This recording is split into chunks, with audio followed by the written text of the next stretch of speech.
Welcome to Hedge Fund Tips with Tom Hayes. I'm Tom Hayes, and this is your 279th VideoCast podcast for the week ending February 20th, 2025. As always, family first, then we'll get down to business. This is Annabelle, my 10-year-old, competed in the Central California Swimming Age Group Championships in Fresno. This weekend, she won all of her events, beat the 10U Central California swimming record in the 100 back and 50 back.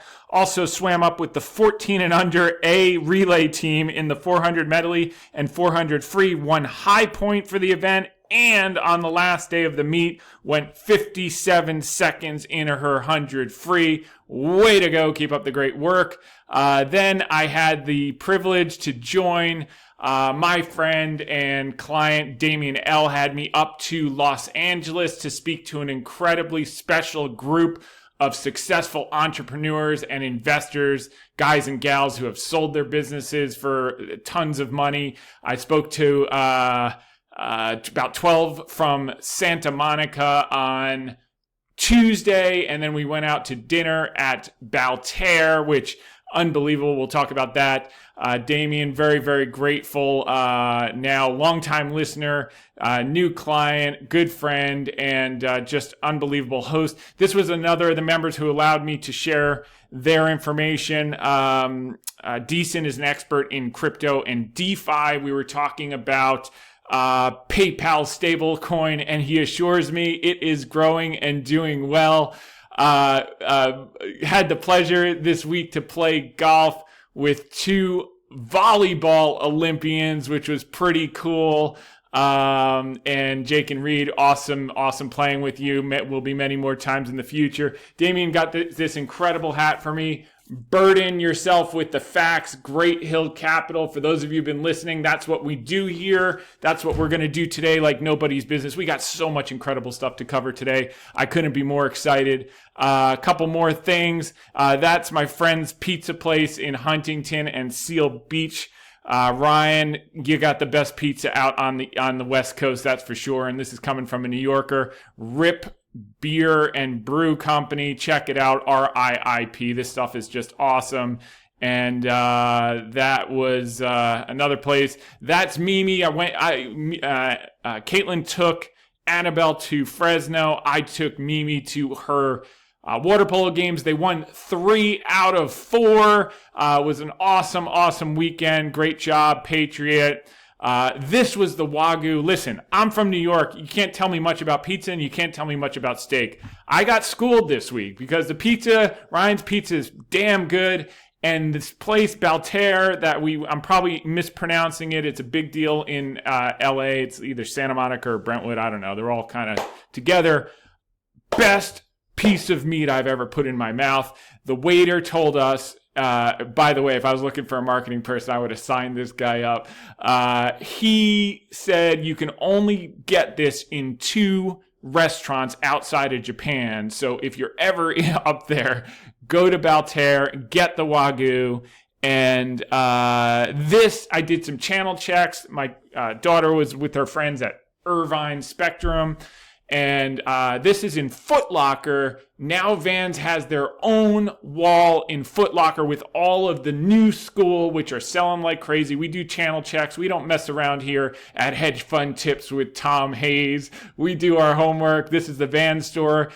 Bustling, baby. Everyone was happy. I talked to this is the name of the Wagyu. Sanuki A5 Strip. Check it out. Damien, you are such an awesome host. And beautiful California, only place you can be in 67 degrees with beautiful snow-capped mountains in the back. And of course, I was channel checking my Advance Auto Parts. So let's talk about some of this stuff. First, we're going to get to the media. Want to thank Jack Regan and Jake Mack over at the Clayman Countdown for having me on with Taylor Riggs, who's just awesome, to talk about my favorite subject in the whole world, which is as I say with my round table of friends, Ali effing Baba. So for those of you who have been around, I am justified in saying that it has been an unbelievable run here. and just getting started. And I want to emphasize this is super duper important because the first thing that I've had, everyone's all so excited, smiling so wide, we can eat a banana sideways. There's nothing like being up huge on a day when the market is crashing. And they're all like, should we sell some? No! Okay, this is the same cognitive bias that people have that no, this is where you get paid, ladies and gentlemen, and we haven't even started to get paid. We talked about intrinsic value over the last year and a half, 2 years when we were buying every single dip, backing up the truck in the 60s, okay? Just as the stock price vacillates around the cash flow and the intrinsic value of the business, which was steady and improving over that time period when the stock was in the gutter on headline noise, it overshoots in price relative to intrinsic value. On the downside, it is going to dramatically overshoot in price on the upside when this thing gets going. So you think, oh, well now, it's going up and we're 13 times earnings.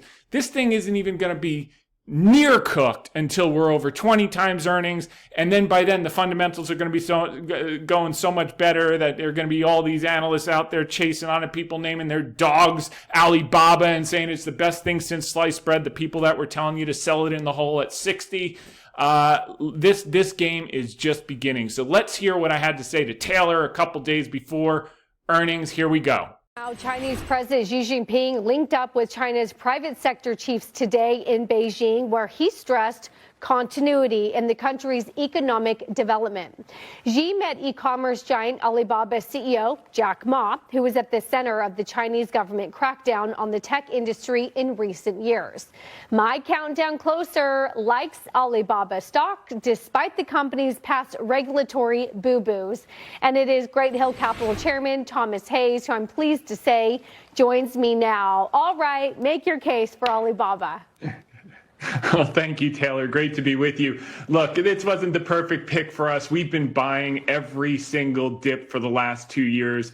We bought in the hundreds. We backed up the truck in the 60s. So across all accounts, we're at about $83. So it's had a huge run in the last 5 weeks, up about 50%. Let it rest a little bit. They're going to report earnings on the 20th. Maybe if you get a pullback after earnings, you get a chance to get in. But this is a very special company in terms of valuation. Number one, it's the number one cloud provider in China. It's also the number one AI provider, which we saw in recent weeks with Apple linking up. Can I stop you there and ask you? Because I just spent 2 hours with Kevin O'Leary on my earlier show, and he said this is in effect a game changer. Those are my words, not his. But the fact that you have an Apple device in China using Alibaba AI shows that there actually might be a partnership between the U.S. and China. Is that better for Apple or better for Alibaba? I think it's better for both. It's the best model. They beat DeepSeek on many metrics. They beat OpenAI on many metrics. And Apple needs the government approval in China, and the government is approving Alibaba. Then that's just the icing on the cake. Let's talk about the cake. This is a huge play on the middle class recovery. They were in lockdown for many years. Taobao and Tmall. It's like being a toll taker for the bridge. Every dollar that the middle and upper class are going to spend in this recovery is going to go through Alibaba. Quite a few of those dollars are going through Alibaba. And then finally, we've always said, treat Alibaba as a China AI ETF. It's not just the partnership with Apple. They have equity stakes in many of the AI startups in China because they give them cloud computing service in exchange for equity. And a lot of people don't know that. Oh, and by the way, their international business, e-commerce business is growing at 40% on top of it.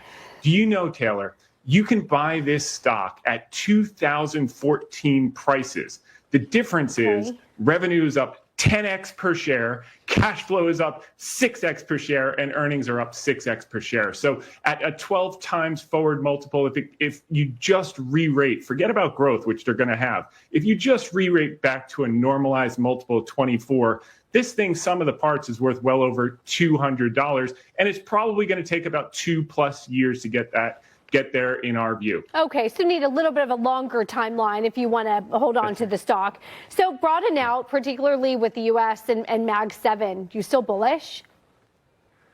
Well, you know, when we came on with you at the beginning of January, and I love coming on with you, Taylor, we said that maybe lighten up on the Mag 7. The broadening is going to continue. And what do we have year to date? We have S&P up 4%. We have Mag 7 up only 2%. So what have we seen? We saw the last shall be first. Materials have outperformed, up 6.8%. No, you couldn't give away materials. The market was up 20 some odd percent last year. Materials were basically flat. Healthcare is up 5.3%. So we definitely have some picks in those areas. You got to look a little more closely this year to get that outperformance than just buying the indices in Mag 7. The theme of the last few years has been U.S. versus the rest of the world. Do you expect that to continue, or do you start to like emerging markets?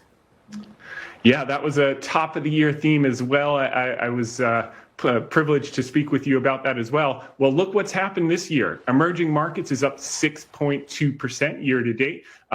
European equities, you would never guess this at the beginning of the year, Taylor, up 10.6%.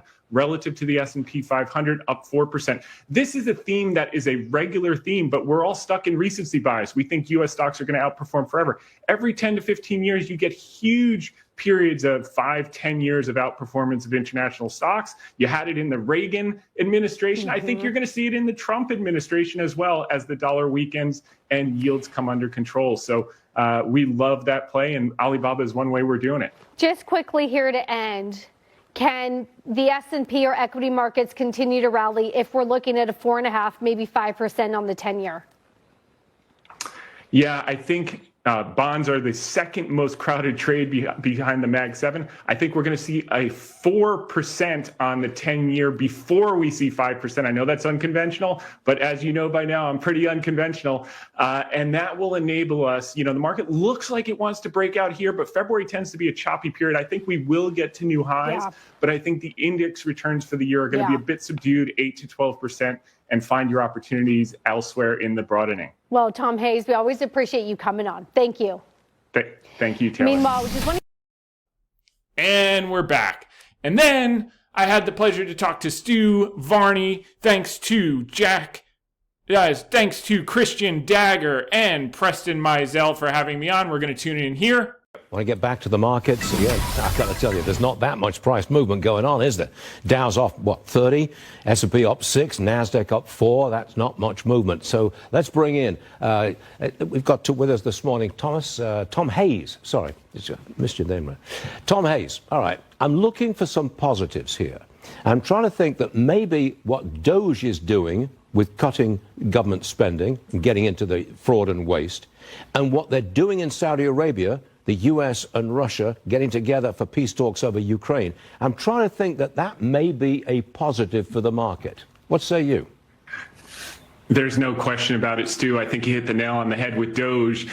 This is underrated, and I think the biggest surprise of this year is that the 10-year Treasury yield is going to 4% before it goes to 5%. And the reason being is because Doge is going to continue to cut government spending. There's going to be a lot of layoffs, which is deflationary, which may not be absorbed into the public sector as quickly as people think, because the skills or lack thereof may not be transferable.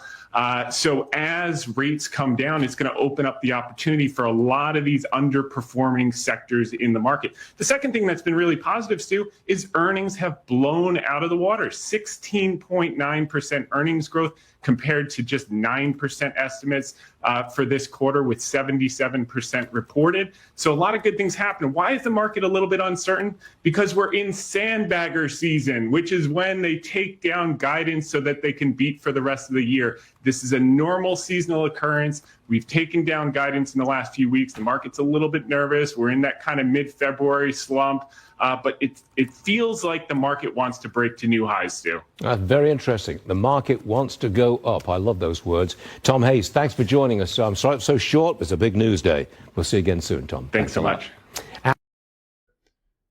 And we're back. I am trademarking the word sandbagger season, which we just got through. We're going to talk about some sandbagging later in this podcast. And then finally got to join my friend Kenny Polcari on his new show on Yahoo called Trader Talk, talking tariffs. This was a great theme that we've emphasized over and over that has been playing out like according to playbook. The stuff that we had said in the fourth quarter was going to take place this year, and the huge switch has happened. The regime change is in play. Take a listen here.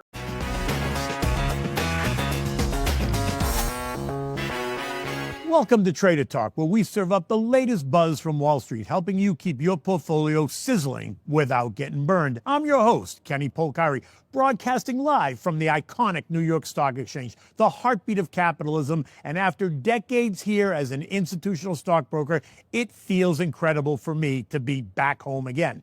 This place still gives me a thrill. And while it's evolved and modernized over the years, the New York Stock Exchange remains a cornerstone of capitalism, entrepreneurship, and above all, freedom that's woven into the very fabric of our nation's history.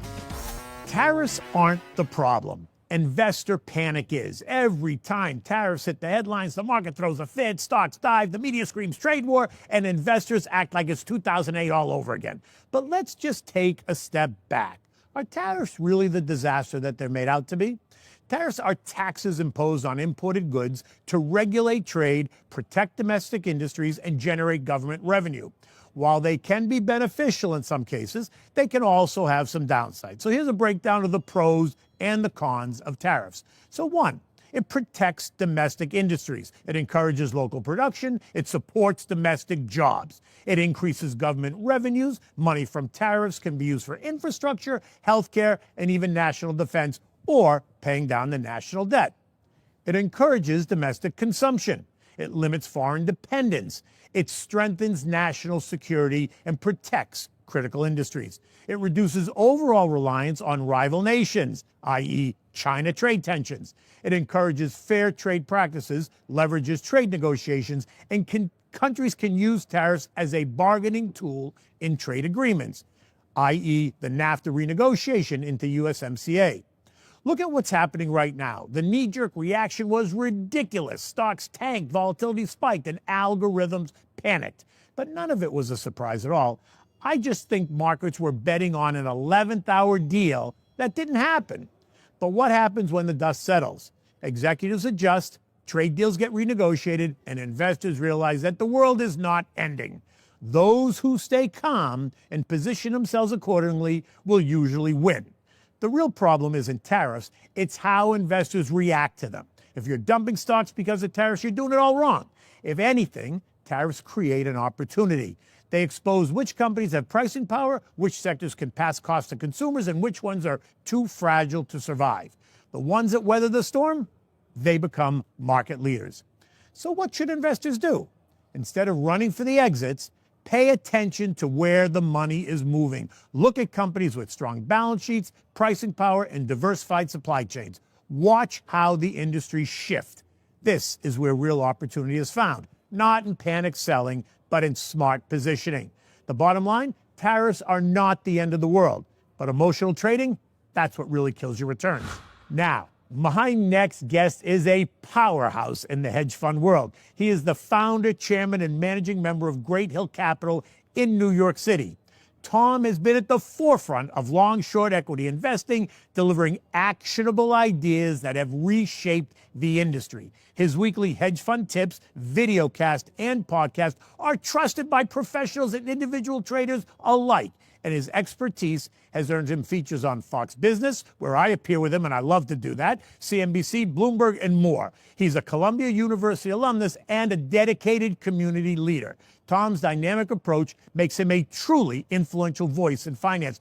Ladies and gentlemen, please welcome me in joining Tom Hayes to the podcast. Tom, it is a pleasure to have you with me today. Thanks so much for having me, Thank you Kenny. for coming in from California these days. Yeah, that's right. That's right. So look, there's been a lot happening in the markets, right? Yeah. So the market's been very volatile. We've been talking about not only this new presidency, but new policies, but the tariffs. So talk to me just on long-short strategies, kind of what you're thinking about when you think about the markets and how to position yourself. Yeah, this is a question that we get regularly. This reminds me a lot of 2016 to 2007. What happened right after the election was entirely different than what happened after the inauguration. After the election, yields blew out. The dollar went straight up. Tech went down. Emerging markets went down. International went down. After the inauguration, things normalized. Tech went back up. Yields came down. The dollar came down. And you know what? International and emerging market stocks outperformed in 2017. Right. So these were some surprises. So why do you think that was? Why do you think emerging markets outperformed? Well, I think that it's a fear of the unknown. Okay, this is the big thing. And this creates opportunities, like you said earlier in the segment. Dislocation is where you find outperformance. Right. So when people sell off due to irresponsible, it's funny, I had a question. We have this little company, it's called Cooper Standard, and they manufacture auto parts. They do the sealing systems around the windows, they do the fluid transfer systems, and where do they manufacture? They manufacture a lot in Canada, they manufacture a lot in Mexico, and everyone was worried, is this gonna hurt it? I said, look, at the end of the day, the average car on the road is 13 years old. Okay, there's going to be a refresh no matter what. No one is going to put up $500 million to stand up a factory in Minnesota from scratch to produce these parts that have been produced for decades from this company that's a leader in the business. Even when you price in the effect of tariffs. Right. So at some point you have to step back. When these stocks sell off because they have exposure to China or they have exposure to Mexico or they have exposure to Canada, you say, wait a second. If I look back at their free cash flow and revenues 2 years from now, it's going to be a little blip on the radar. It gets evened out. Right, and so I think that's a very key part. But I think the other part of this whole conversation is these tariffs were only going to be imposed if Mexico and Canada didn't come to the table to help us with a problem that's got nothing to do with investing, right? It's interesting. This version, Trump 2.0, is more benign than Trump 1.0. Right. Trump 1.0 was a legitimate trade war. Right. Trump 2.0, as Hassett came out and said, is actually about drugs and about illegal immigration. And they put 10,000 troops in, and we said, okay, we're going to back off. Right. You keep the troops there, probably we're going to be okay. Right. So I think the part that caught me the other day when the markets actually had a nervous breakdown on the Monday, that it wasn't like he hadn't been talking about it. Correct. He talked about it for 7 months during the year. He talked about it before the inauguration. He talked about it after the inauguration. He put them all on alert that this was coming if they didn't come to the table and have this conversation. Nothing about trade wars really, but it was about helping us out at the border and stopping the flow and stopping the drugs. Right. And so I think the market was expecting an 11th hour deal. And they didn't get it. And so on that Monday, they all had a panic attack. And then suddenly Mexico comes to the table and says, okay, we're going to help. And then he backs right off. Right. So I think it is a negotiating tactic. 100%. This was the most telegraphed surprise in history. We say buy the rumor, sell the news. This was sell the rumor, buy the news. Yeah, 100%. No question about it. Yeah, no, 100%. But tell me now he's talking about, over the weekend, he talked about imposing tariffs on China, which have started. Now reciprocal tariffs. I think that's really aimed at Europe, reciprocal tariffs, right? Correct. I think, look, China is doing the exact same thing that they did in 2016 right after the election, which is they devalued the yuan in anticipation of the tariffs. Right. So what he's put into place is actually a net zero because they've devalued the yuan. Now that the tariffs are in place, you've seen the yuan stop going down. It's starting to appreciate relative to the dollar. So that's kind of priced in. And if you look at pricing, people say it's going to be inflationary, okay? And people go crazy. In the short term, for first couple of months or whatever, maybe you see something. Intermediate term, it's net neutral, and long term, it's actually, you've seen in the case of washing machines and stuff, prices actually go lower. Right. But what's interesting is that if it's inflationary at all, it's a one-time inflationary bump because it just adds a fixed cost to the price and then it doesn't keep going up. That's correct. Right? It's not like it's a 9% inflation every time you turn around. It goes up once and then it adjusts. That's right. But to your point, then once it all settles in, it seems to find its level. Yeah, and you have Doge, which is actually taking costs out of the system, which is deflationary by nature. There are a lot of different offsets that are coming that people are not pricing into the potential risk of inflation of tariffs, and I think you're going to see that it more than net washes, and you're seeing it in bond yields, by the way. Right. Everyone was pushing. Look, it's one of the two most crowded trades right now. What are they? Short bonds, I'd take the other side, and long Mag 7, which I think you got to start to moderate your view on long Mag 7. All right, so talk talk about why you want people, why you think people should moderate their view on Mag 7. Because while I like the name and I like all the names and I own a lot of them, Yeah, of course. I'm not chasing them up here at all. Exactly. Right? Exactly. You got to go ahead. So talk. So I think you want to go where earnings growth is accelerating. Okay. Right. So last year, earnings were the name of the game for the Mag 7. Okay. Right. They had 33% earnings growth, which was double the market. They should get double the multiple. This year, earnings growth is decelerating from 33% last year for the Mag 7 down to 21%.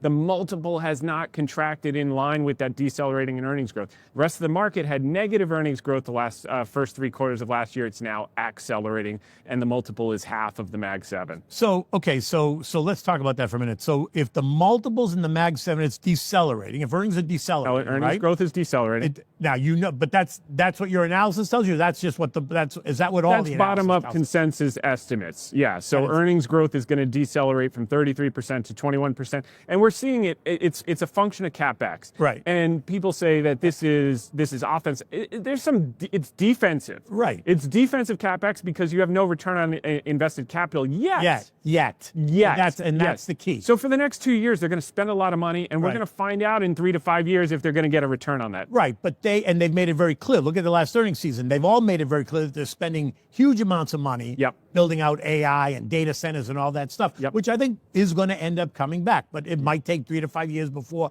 they really realize the Yeah. return on that investment. Yeah, this was the first quarter since 2022 that you had 0% revenue surprises in the Mag 7. Right. So we all know what happened in 2022 with tech. It was a little bit softer than people expected. Right. Everyone was euphoric going into it. We also have the highest percentage of S&P components trading over 10 times sales since 2000. So there are a lot of multiples and a lot of metrics that point back to 2000. I don't think we're going to have anything like that at all. Yeah, I don't But I either. do think we're going to have a relative slowdown in terms of, those groups are going to have to consolidate their gains. And that's actually okay. It's very to healthy. do that. Very healthy. You can't keep, trees don't go to the sky, right? 100%. So they could underperform, which could imply the indices could be more subdued than last year. Maybe high single digits, low double digits. Which also, again, over historically would be fine, but a lot of people look at the indices and go, oh my God, that's a failure. We were only up 12% because the last 2 years we're up 25, 28%. Yeah. They'd look at plus 12% as a failure. Yeah, and what's so beautiful about that environment is that people are like, oh man, only 8 to 12%. Well, under the surface, Right. you can make fortunes. Some of these companies that didn't perform last Right. year because Mag 7 took the air out of it, and we started to see the rotation starting in July. It took a break in December, big break in December, Right. kick back in January, February.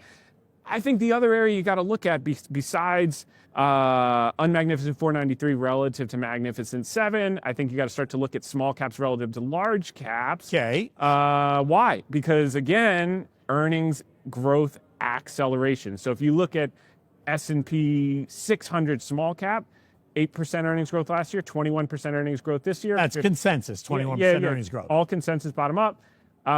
15 times versus 22 times for the indices. That's interesting. If you look at the Russell, you go up to 55% earnings growth. Why? Because you had so many companies not earning any money. And when Right. you go from 0 to 1 cent, it's infinity, right? Right. So explain that just so the audience understands. When you say it's 15 times versus the market's 22 times, suggests that it's undervalued. Correct. Right? I mean, meaning you can get more equivalent earnings growth for half the price. Correct. Okay, so if the Mag 7 is going to grow 21% down from 33, and small caps are going to grow 21% up from 8, Right. and you're paying 15 for one and 33 for other, well, most people, when they go to the store, they want more for less. Right.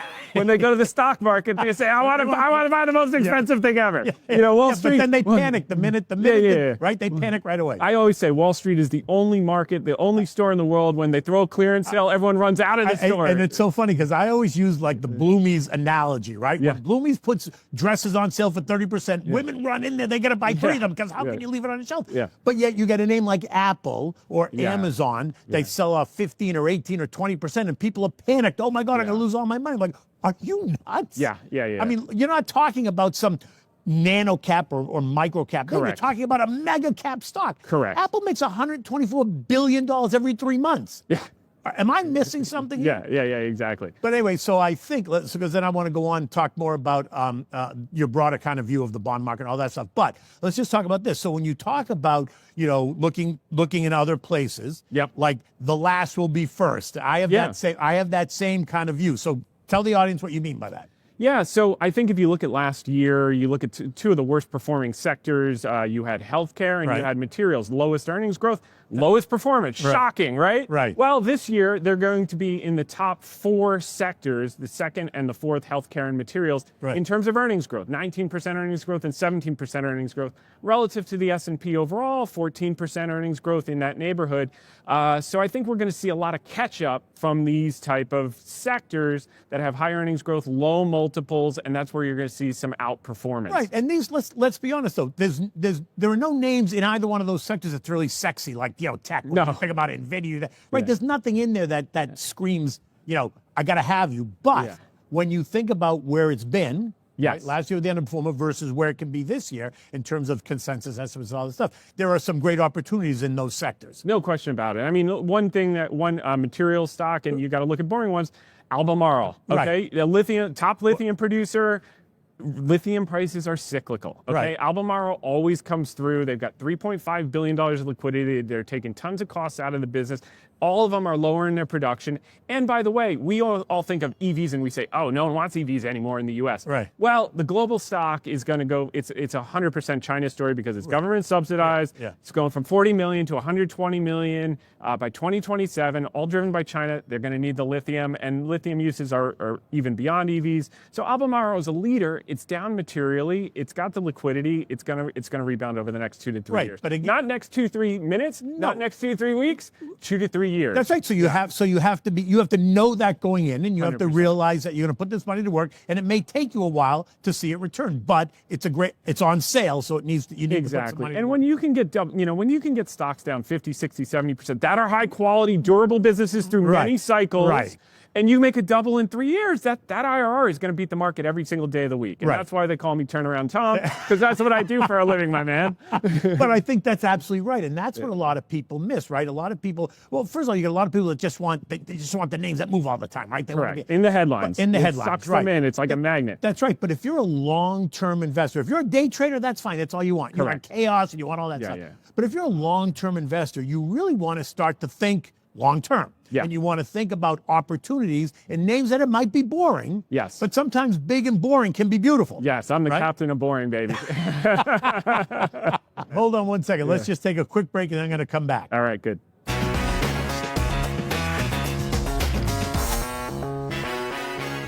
Okay, so here we are. We're back, and I'm here with Tom Hayes, my good friend. We've had a very interesting conversation about the markets, but let's wrap it up with 3 essential market tips just to keep in mind no matter which way the wind is blowing. So number 1, you want to stay updated on policy and political developments, right? This week is going to make it a habit to keep a close eye on any of the policy updates or political events that could influence the market, whether it's a new legislative proposal, a congressional hearing, or changes in regulatory stances. These developments often send ripples through various sectors of the market. I like to set aside some time each morning to check the trusted news sources and government releases. Doing so not only helps you anticipate potential market moves, but also gives you the chance to adjust your positions if you need to. And this week, we're going to get, J.J. Powell is going to speak in front of Congress for the semi-annual Humphrey Hawkins testimony, which may not be a market mover, but there'll be lots of conversation around it. Number 2, be ready for sector rotation. Markets are dynamic with money shifting from one sector to another, as Tom and I discussed, right? This week was a perfect example, and when this happens, use it to review sector performance and watch for signs that asset managers and investors are rotating out of one sector while reallocating it to another. Now, what I do when I sense that's happening is just allocate new monies to those new sectors, right? I may trim it a little bit, but I'd rather keep the position I have built as long as the thesis remains intact. For instance, if economic data or political developments are favoring defensive sectors over growth-oriented ones, that's the cue for me to allocate new money to those sectors that will automatically rearrange the risk that I have in the portfolio without me selling names that I really don't want to sell, right?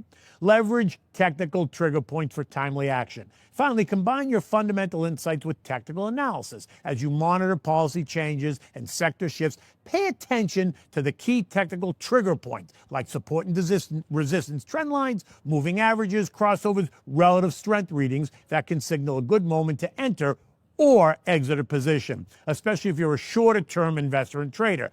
Even if you're a seasoned investor, these technical cues are incredibly useful for timing your trades and more precisely for helping you manage, right? They act as your internal check, ensuring that your decisions are based on both the broader economic picture as well as current price action. So Tom, talk just a little bit about, for instance, those technical indicators, relative strength and all that stuff. Yeah, look, we tend to be fundamentally focused. However, we do look at some of the extremes. So just as we look at extreme in price relative to the underlying fundamentals, we look at extremes from some of the indicators you discussed, moving average convergence, slow stochastics, right.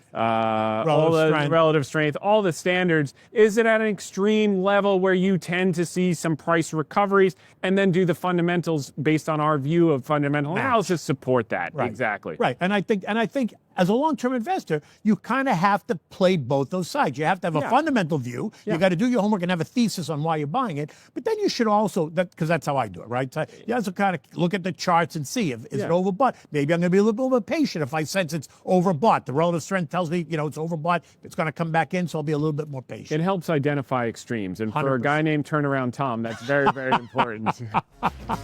Every week, I feature a recipe that either tries to play into the theme of the week or is just a fan favorite of the guest. This week, when I asked Tom if he had a favorite dish, he gave me nothing else, Veal Parmigiana, which I love, right? So here it is. Here's a bit of history for you. So if you like the recipe, you can scan the QR code that's on the screen. Let me just give you a little bit of history on how this originated. It comes from southern Italy, particularly from the Sicily and Naples region of Italy, where a similar dish called melanzane alla parmigiana, which was eggplant parm, right? It was very common. In this dish, they used slices of fried eggplant, were layered with the tomato sauce and the cheese and the mozzarella and the parmesan, and then it was baked in the oven. Veal was not a thing that they used due to its high cost. But then, when the Italians immigrated and came to America, an evolution happened. They found out that veal was more readily available and affordable in America, more so than it was back in the mother country. So they replaced the eggplant with breaded and fried veal cutlets, topping them with the tomato sauce, the mozzarella, and the Parmigiana cheese. This adaptation led to the birth of Veal Parmigiana, which quickly became a staple in an Italian-American cuisine. So now, Tom, this was one of your favorites. I love Veal Parmigiana, but tell me a little bit why it's your favorite. Well, look, I grew up in New Jersey. Everyone loves veal parmigiana. I mean, of course they do. A lot of friends, they like chicken parmigiana. Chicken doesn't compare with veal. No. If you prepare the veal properly and you pound it long enough, chicken can't hold a candle to veal. It doesn't, although chicken parmigiana is it can also be good on a hero, but it's not, I mean, come on. And if you serve the Veal Parmigiana on a bed of spaghetti with the same marinara sauce that you use to make it, there's nothing better than that. There's nothing. I mean, who do you know who doesn't like veal parmesan? We're going to have veal parmesan tonight. No veal parmesan for me. I mean, everyone loves veal parmesan. And when it's done right, it's phenomenal, and you share with family, and it's great. You absolutely do. Anyway, listen, Tom, thank you very much for joining me. Yeah, thank you. I really appreciated this conversation. I hope you come back and we'll do it again. I'd love to. Thanks so much. Bon Ken. appetit. All right.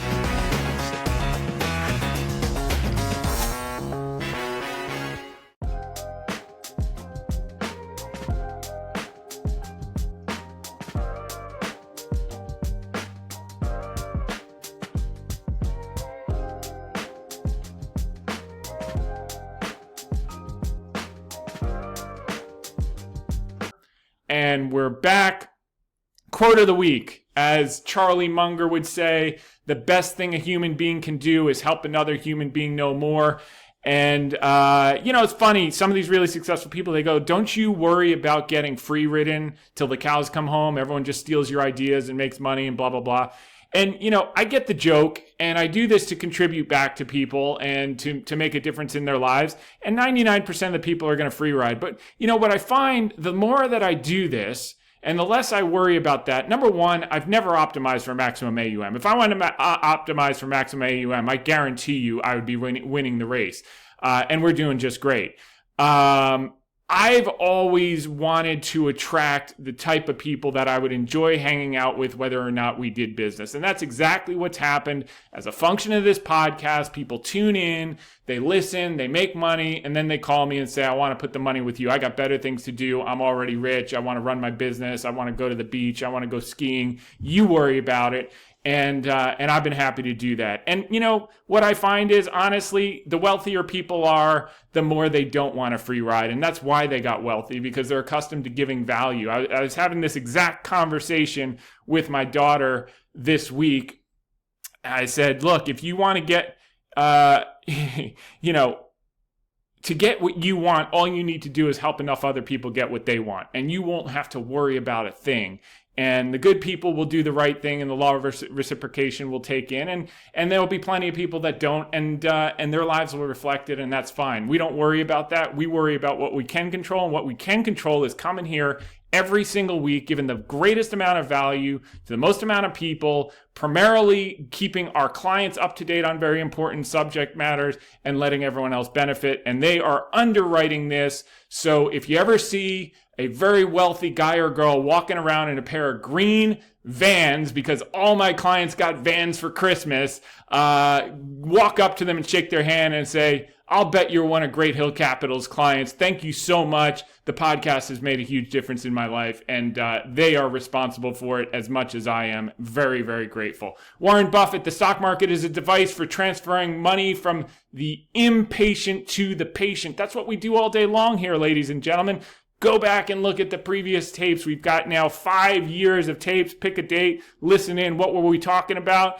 It plays out. Some of them played out immediately. Some of them took a few years. But when your framework is correct and you do the work, not just chase price, chase headlines, chase noise, chase Momo people, but actually do the work and invest in a stock the way that you would underwrite investing in the whole business with 100% of your net worth, and you take it that seriously, great things happen when you buy high quality assets when they are temporarily marked down, ladies and gentlemen. And then you add the patience factor, and that's what puts you ahead of the pack. Peter Lynch, investing without research is like playing stud poker and never looking at the cards. And I'm not talking about research like the nonsense BS one-liners that you hear from a lot of commentators that think they've done work on the stock, but they're just chasing a price chart. I'm talking about really understanding the business, doing the public filings, doing the earnings calls, channel checks, competition, knowing what you own as if you own the whole company with 100% of your net worth. Moving on. This is very important from Bruce Kovner. Through bitter experience, I have learned that a mistake in position correlation is the root of some of the most serious problems in trading. Also in investing, by the way. If you have 8 highly correlated positions, then you are really trading one position that is 8 times as large. And so many people do this that are over their skis in tech and Mag 7 and are feeling that pain recently of underperformance that we're going to talk a lot about today, and in maybe some new ways that we haven't talked about before that set you up to avoid what's been taking place. Warren Buffett, I'll tell you how to become rich. Close the doors. Be fearful when others are greedy. That doesn't just mean the general market. That means specific companies that make 0 sense on a valuation basis that people are chasing like lemmings and getting ready to get their heads chopped off like chickens. Be greedy when others are fearful, like all of you who have been sending me all these incredible notes this week, and I'm very grateful for, that stuck with their BABA and now you're making bank. Let me tell you guys, do not get sucked in the trap of, because you made a little money now, you want to lock in your profit. That is cognitive bias. It's time to get paid. Where did you underwrite the sum of the parts and the value of the business? Okay, that is fair value. Okay, if you want to take off that some value there, you can do that. But I'm telling you right now, number one, we're nowhere near intrinsic value. Number two, the price and the excitement is going to dramatically overshoot the intrinsic value the same way that it undershot the intrinsic value on the downside. All these negative analysts are now flipping positive, and they're going to chase it the entire way up. Why? Because opinion follows trend is the name of the game. And as my great friend Damien would say, burden yourself with the facts, baby. So moving right along. Let's just take a look, because I got people calling me, I can't believe how much money this, look, I told you guys I was very serious about what we talked about at the turn of the year, and a lot of you took me up on it, and kudos to you. And now everyone's all excited, wow, we're doing everything's so great, blah, blah, blah. Let me tell you, ladies and gentlemen, we are just getting started. Like, we haven't even begun what's gonna take place in the next 12 months for people who are investors. And you can just look at some of the names here that we've talked about and discussed, and we own in different sizes and weightings and different expressions, etc. But I just want you to get the themes down. These things haven't even begun.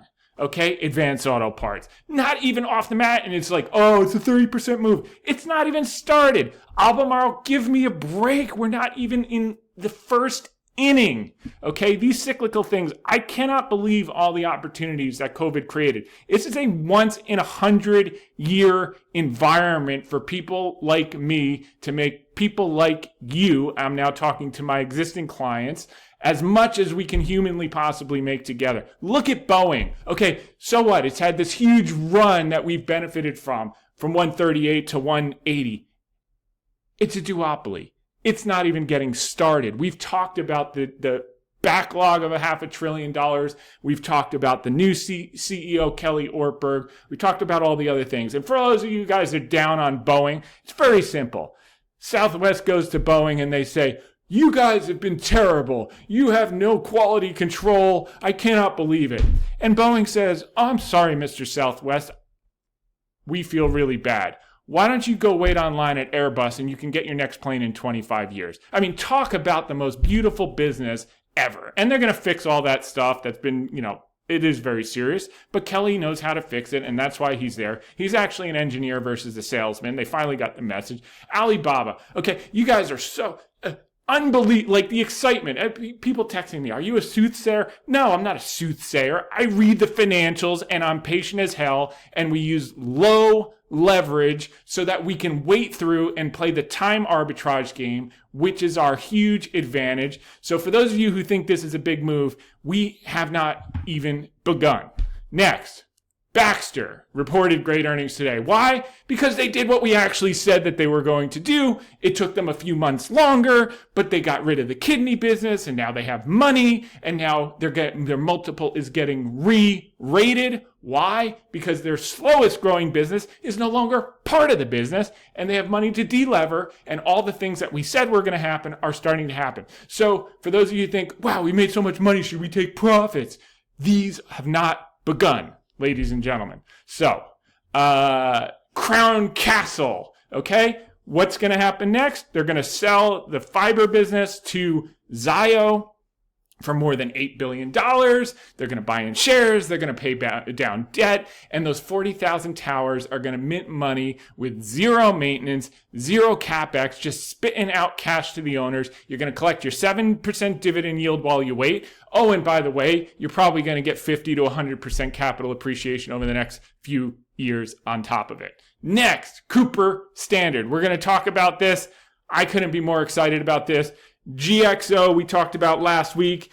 You guys probably picked up some shares in the hole at better prices than we did. I love it. We did pick up a few more shares, even though we backed up the truck at 42 some couple of whatever it was weeks ago. We didn't get a ton at 36 because we had to do our work. We got a few at 38, 39. Whoop-de-doo. But we did get, for all the new people that had room, we got Cooper Standard in the hole, that's for sure. And this is a business I'd put tons and tons and tons of new money in without even blinking an eye. Comstock, yeah, we have had a triple in a short period of time is a big move. This one hasn't even begun, okay? So, yeah, we'll pull back maybe to 15 and this and that. But look, take the long view, ladies and gentlemen. And, you know, you tell me, okay? We're partners with Jerry Jones at an equal basis to Jerry Jones because we bought in the hole. He's got 67% of the company at $7 and change. We're at $8 and change across the board. And this game is just beginning. Just again, 2002 to 2007. We've talked about that a million times. For those of you who are new, you're not going to get every single reference. As long as you get the concepts, you are going to be well ahead of the pack. Diageo, look, Buffett just bought Constellation Brands. He gets it. People have been drinking alcohol for 5,000 years. Are they drinking less? Yes. Is Diageo adapting by having 56% growth in the non-alcoholic cocktail business? You bet. Are they going to recover here? No question about it. Disney, okay? Everyone's like, wow, Disney was so great. Okay, my friend on TV said Tom Hayes had this one in the 80s. Yes, thank you. I'm very grateful. We didn't get in for a move from 80 to 100, 10, whatever the hell it's trading at, 110. This thing is going back up. It's going to take a few years. It'll be back over $200. This is the same exact story as when the Bass family bought a third of the company in 1984 because they were losing money because the transition to VHS tapes to monetize the legacy IP. The cruise businesses are throwing off so much cash, it's insane. You think the Treasury prints money. Every time Disney puts up these new cruise ships, the return on invested capital is insane. It just prints money out to shareholders all day long, and they are investing massively in that business. This one's a winner for a long time. And this wasn't hard to do. While everyone was complaining about woke is broke, okay, we were buying one of the greatest businesses in the world down 60%, and you couldn't give it away. So that's what we do here. Estee Lauder, new director we're going to talk about, bought a ton in the hole. That's what we like. Lauder family, 38% of the stock. Everyone says it's old women, they're dying off. Go look at the brands. Actually do the work. Go talk to your 10-year-olds and 15-year-olds and ask them about the 12 brands and tell me which ones are hot. And they're going to show you the 4 that are flying off the shelves. Etsy. And by the way, this is no different than VF Corp. These guys have been trading out in and out of brands for 100, some odd years, family business, just the same way that VF Corp has been doing the exact same thing, and people couldn't see the forest for the trees, and there's price is down, so they throw up everything in the hole, and they miss the opportunities of a lifetime. But again, the point is, these are getting started. Etsy. Okay, everyone's worried. They just had record sales ever this quarter, and people are panicking in the streets while they're buying back stock, generating free cash flow. Yeah, yes, their primary business, little bit weaker than expected. Their new businesses, again, buying more platforms, are growing like a weed. Next, Generac, okay? So this was another one you couldn't give away up under 100. We're pounding the table on it. It doubled to 195, okay? We didn't get into it for a double. This thing has 75% of the home standby generator market in the U.S. The penetration is at a level that is just getting started. Do you think we're going to have more weather events or less weather events? Do you think the grid is going to be more stable or less stable? You know the answers to both of those questions. This pullback is a gift, manna from heaven. I put new money in here all day long. Goose, we're going to talk about. Goose is fine. We're perfectly happy with that. It's a tiny position, but may become a bigger one. GXO Logistics, kudos to you guys who bought at 36. As I said, we just bought too much at 42 after that deal unwound. We love this. They'll announce the new CEO. The CMA was positive. We put that out in the article this week. We'll cover some of that as well. Here's a staple, just getting started. Mismanaged what? We got a catalyst for turnaround. Tom's formula. Guy's been mismanaging the business since 2016. He finally decides to retire. We'll get someone in there to fix it. I mean, how can you screw up Planters, Skippy, Hormel chili? I mean, this stuff is a no-brainer. It's all the protein stuff that everyone needs with the GLPs. It's easy peasy. Intel, okay? Couldn't give it away below 20. I went on Varney. I said, listen, Stu, you need to buy this because if they liquidated the whole damn thing tomorrow, you're getting your money back. And if they actually do something right, you could get a double. And God forbid they execute on their plan, you could get a 4-bagger. And sure enough, we're in the early days. There's breakup talks and this and that. They may not. By the way, it's up on TSMC and Broadcom and all that stuff. None of that may happen. Maybe all of it will happen. I don't know. If all of it happens, we probably get out 35 or 40. Great. We love it. Take the money and run. If none of that happens, it's probably the best thing ever. It goes back down to 22. We buy some more. And then over time, it goes back to 80 or 100. So that's what we're thinking about. This one's been a monster, okay? We bought a ton in the hole. Go back to the podcast in March of 2023. Regional banks. We also bought Citi and Bank of America at that time. Flipped out at huge gains over the past summer. This one we held on to. This is starting to get a little long in the tooth. So this is not someone I'd put new money. We've had a huge, just about double in that one. We'll see. Wink, wink. PayPal. Okay. Here's another one. You couldn't give away in the 50s and 60s. Ran up to 90. Okay. Everyone got excited. Of course, it pulled back to 75. We talked about it, I think, last week. We would put new money to work here. We're comfortable with that.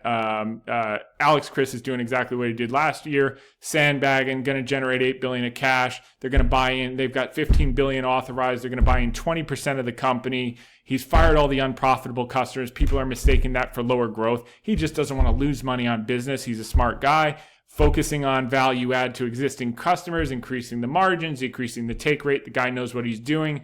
He crushed it at Intuit, ran 50% of the revenues. The thing was like a 30-something bagger, and he'll do the same thing. Brad Jacobs, he's screwing around with Beacon Roofing. Eventually, he'll get a platform, and this thing will be off the races. In the meantime, it's dead money, and I think he's overpaying for Beacon Roofing anyway. But he needs a platform, and then he'll use the multiple arbitrage, public-private. So he'll overpay for the first one, and then he'll buy a ton of these small fragmented businesses at 5 times and get paid 20 times in the public markets. He's done this over and over, created billions of dollars of wealth for shareholders.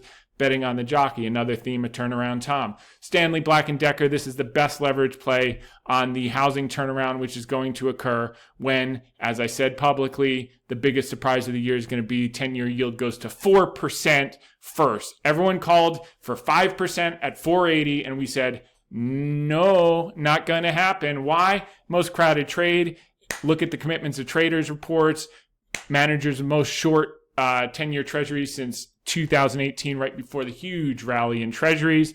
As rates come down, this housing thing is going to boom. Tons of supply is going to come on the market. Stanley Black & Decker's best position with the most incredible tools.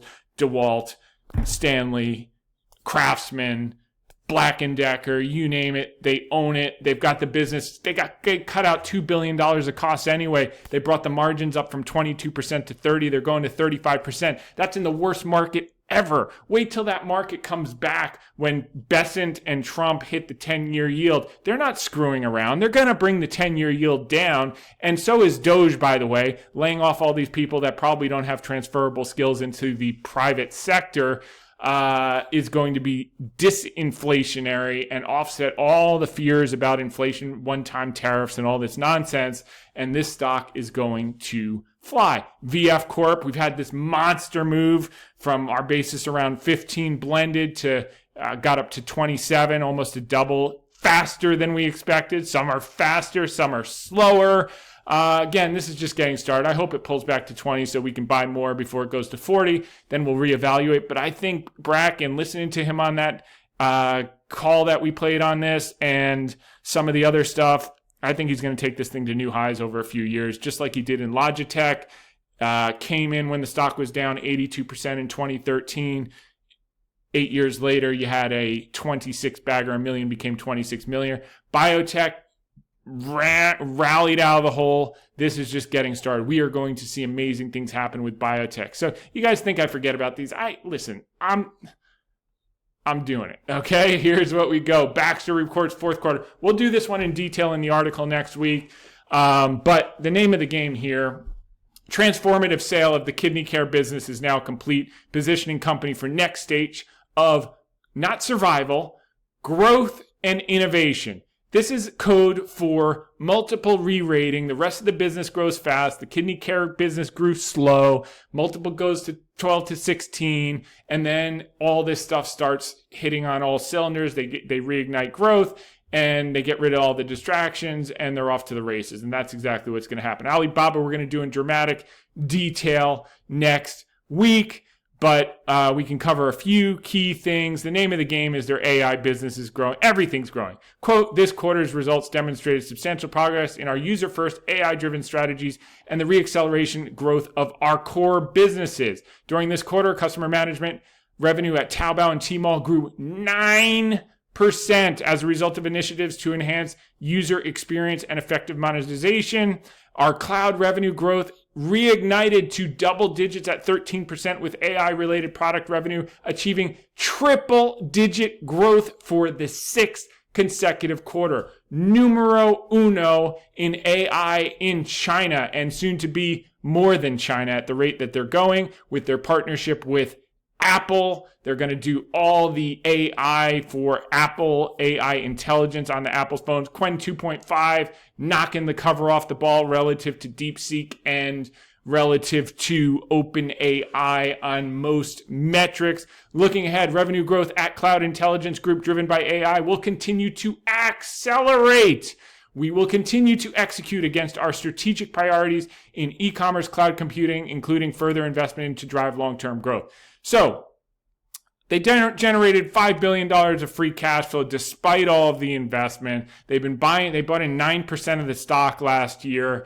They're growing the business again. This has turned from a deep value company back into a growth company and an innovation company. Their international grew 32%.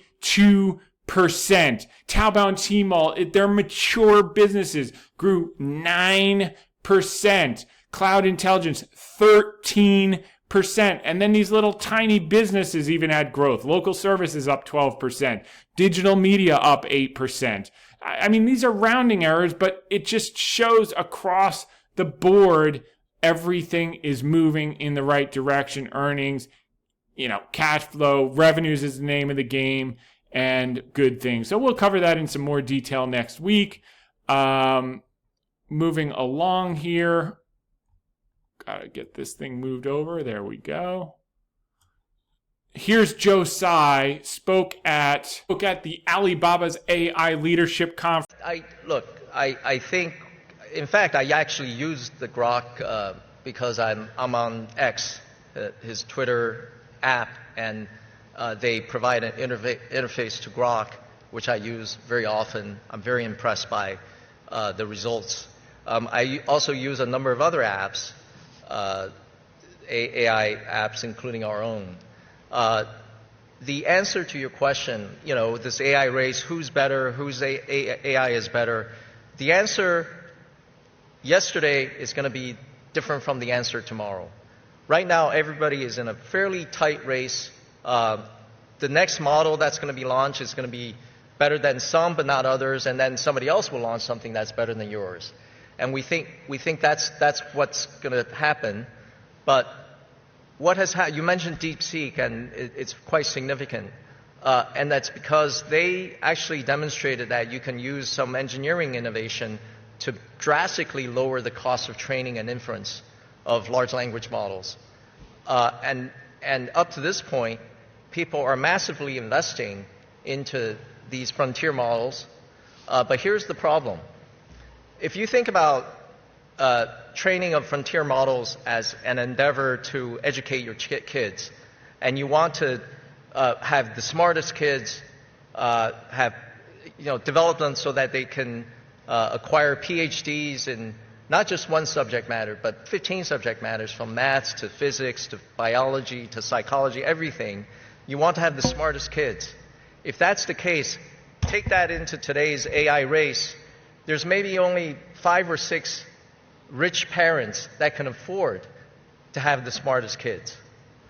But is that something that we're really interested in? It's probably not. You have to start to ask yourself, what is the purpose what is the goal of developing AI? Is this to have the smartest child so that they can win every single Nobel Prize? Or is it something different? Like, there's a lot of problems in the world that need to be solved. There's a lot of issues that we need to use AI to apply AI so that it can be useful and productive and make an economic impact. So I think people are going to start, when they look at the phenomenon of DeepSeek, people are going to shift away from, all right, let's stop putting in hundreds of billions of dollars into compute infrastructure so that we can train the smartest, PhD in everything that can win the Nobel Prize. Let's find out what are the actual problems in the world, and let's use AI to solve them. So a lot of people are going to start putting resources into applications. I think that's number one. Number two is DeepSeek has taught us the value of open source. If today your only purpose in life is to develop a closed source AI system that is the smartest PhD student in everything, the Nobel Prize winning kid, I personally think the value of that endeavor is approaching zero.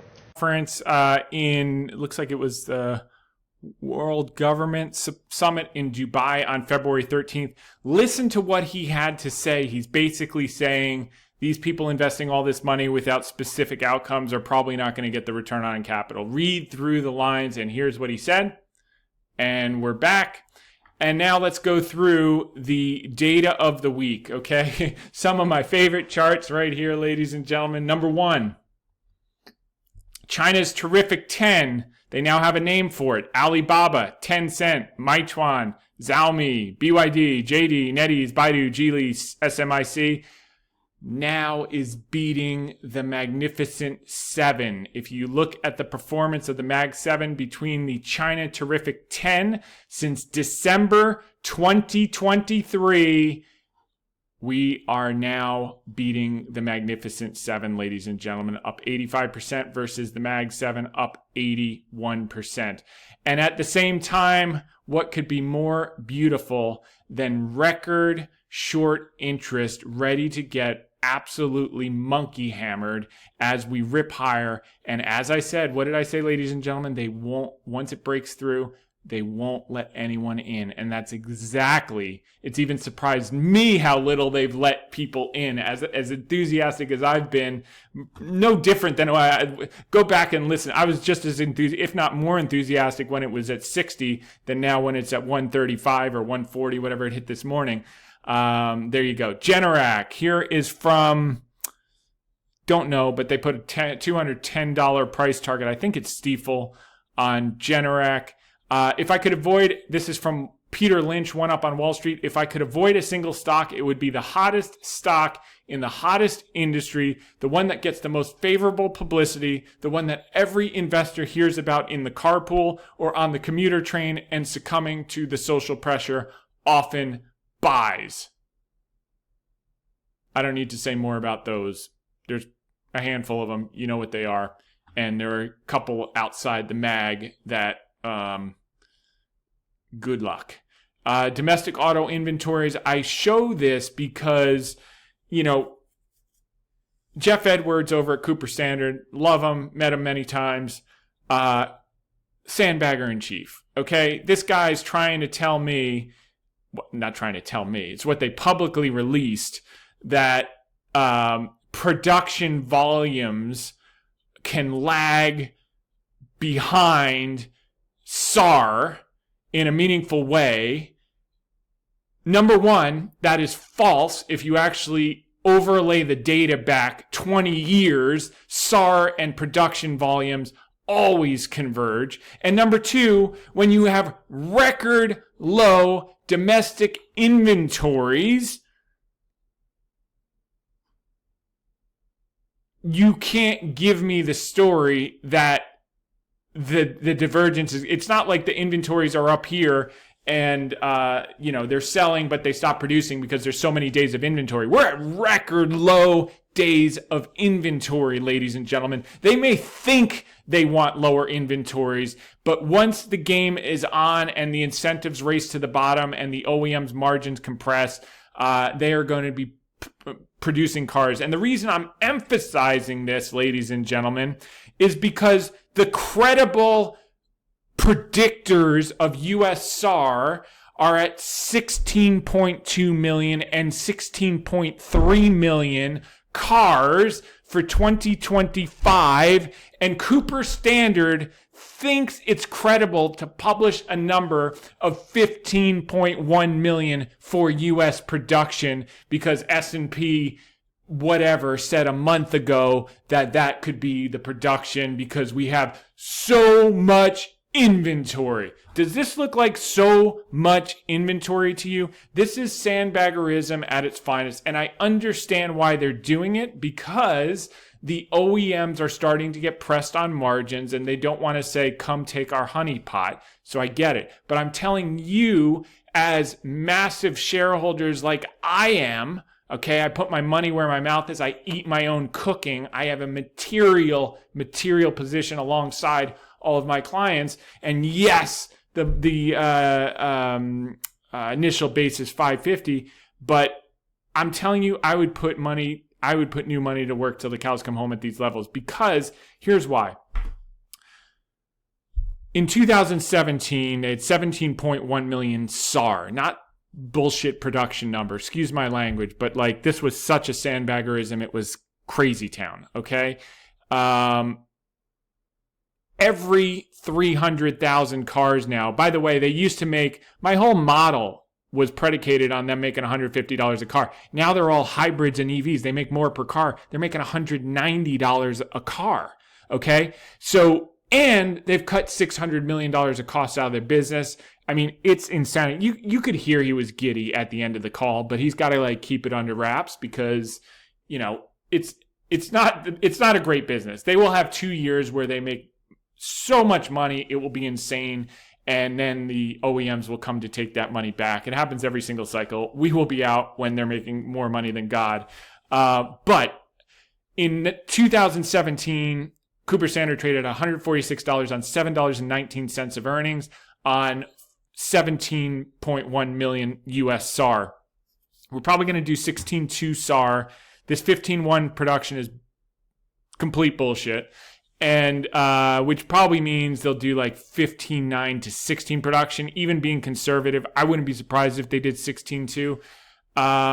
And their break even is like 15.7. It's actually even lower now. You can go through the call. I mean, he's like, if volumes don't even grow, we're going to get our EBITDA to 270 million. So on 16.2, if I'm right, I think they could earn $4 a share on that. God forbid we get to 16.5 or back to 17 and forget about earning 7.19. I think they'll earn $9 or $10. So in 2017 at the cycle peak on $7, they got a 20 times multiple as $146 stock. So let's say they do $9 and they get a trough multiple 10 times instead of 20 times. If they get 20 times, they trade at $180. If they get 10 times, they trade at $90. If they get 15 times, they trade in between there. Okay. So 135, whatever, 135. So the point is the stock is trading at $15. I don't need to say a whole lot more. This was modeled after Charlie Munger's Tenneco deal. Tenneco was in the whole normal cyclical business. He put in 10 million, turned it into 80, gave the 80 to Li Lu, put it in China stocks. 80 million becomes 500 million. We're doing the exact same playbook, ladies and gentlemen. Ton of China when no one wants it. Ton of auto part supplier when no one wants it. If you study history, you can really learn a lot. Okay, here we go. Year-to-date return. I think we spent like the last 10 podcasts of 2024 saying, get ready for this. Mag 7 has produced 1% return year to date.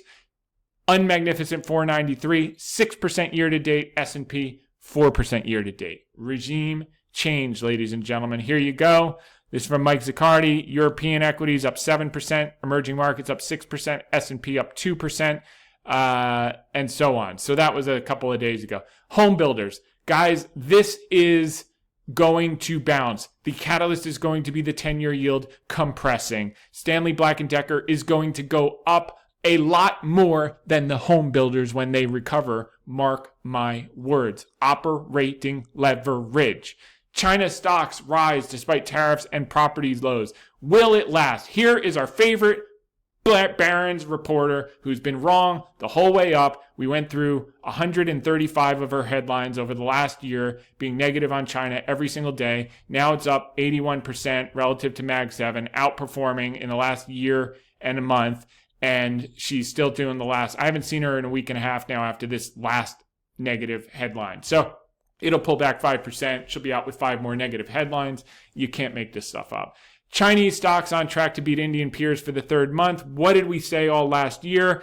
Japanese and Indian was Asian hot money that needed somewhere to hide. Once the China game turns on, it's all flooding back to China, and they're going to be left for dead at 12-month lows in India.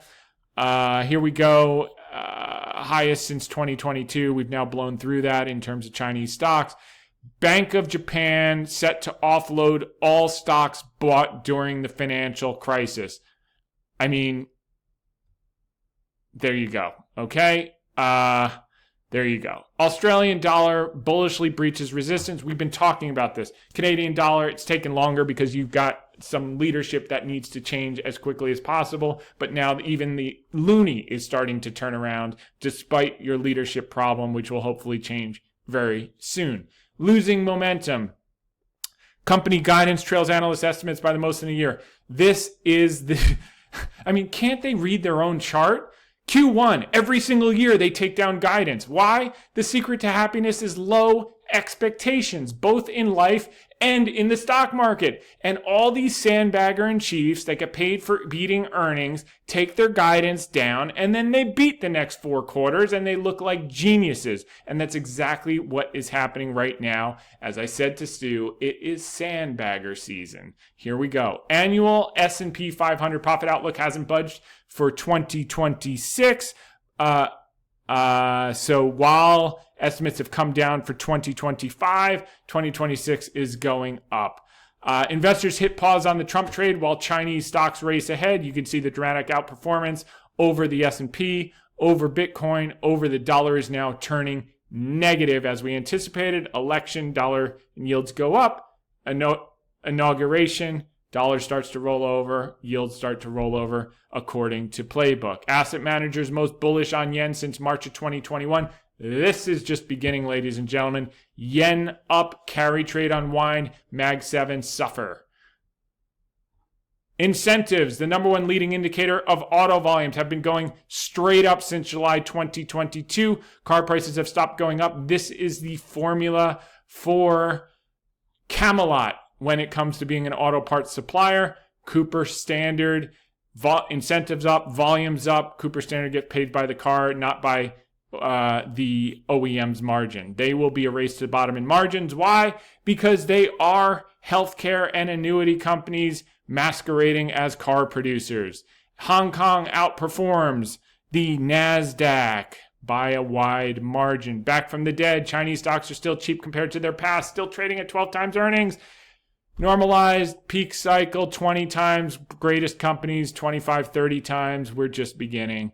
Auto loan repayments as a share of after-tax wages and salaries are at or below 2019 levels for millennials and Gen Z. All of the chips are falling into place. Government spending back above $7 trillion. That's going to change very quickly with Doge. U.S. debt is poised to exceed post-World War II era peak. This is sell the rumor, buy the news, ladies and gentlemen. This is... People always extrapolate these extremes. This is a peak, just like we saw post-World War II. They'll run inflation hot. They'll take spending down, run growth hot, and we're going to have huge nominal growth in the next 4 years. Let me just tell you that. Hang on to your hats. Labor force participation rate tends to diverge. This is really interesting. We've been worried about the labor force participation work, but it's largely skewed to the 55 and overs that never re-entered. The 25 to 54 are doing what they need to do, 84% labor force participation rate. So that's very promising to see. What are we looking at here? Japanese 10-year government bond yield. Every single week this goes up. What does that mean? Every single week the carry trade gets pressured and money pulls out of the Mag 7. Free money is no longer free, ladies and gentlemen. Got that. Oh, this is just showing Hang Seng is now outperforming the local CSI 300 in China. Some of that has to do with the Stock Connect, as we anticipated with Baba. We've had $20 billion of flows into Baba from mainland. You guys knew tomorrow's newspaper today. We were covering that over the summer. Nifty 50, here's India. Okay, all that hot money's coming out, going back to China, ladies and gentlemen, just the early days. More LNG cargoes are arriving at Europe's shores, so that's going to help Comstock Resources. Okay, this is interesting. Everyone used this chart this week to say that we're at a top. Maybe we are, maybe we're not. I don't know. The market was down a lot. We had a great day. But what they failed to realize is this was the exact same cash level. Actually, the last two times you had cash levels this low were super duper bullish. That was 2004 and 2011. Okay.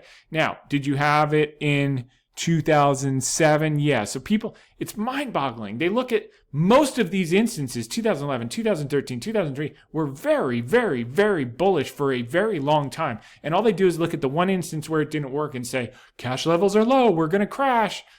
Okay. Sell everything to me in the hole. Thank you very much. Most bullish developments in 2025. China growth picks up. People are now looking at what happens to the global economy if China growth accelerates. And by the way, newsflash, it is. Here's Tesla's automotive revenue by year. So look, you can see it here. It is rolling over.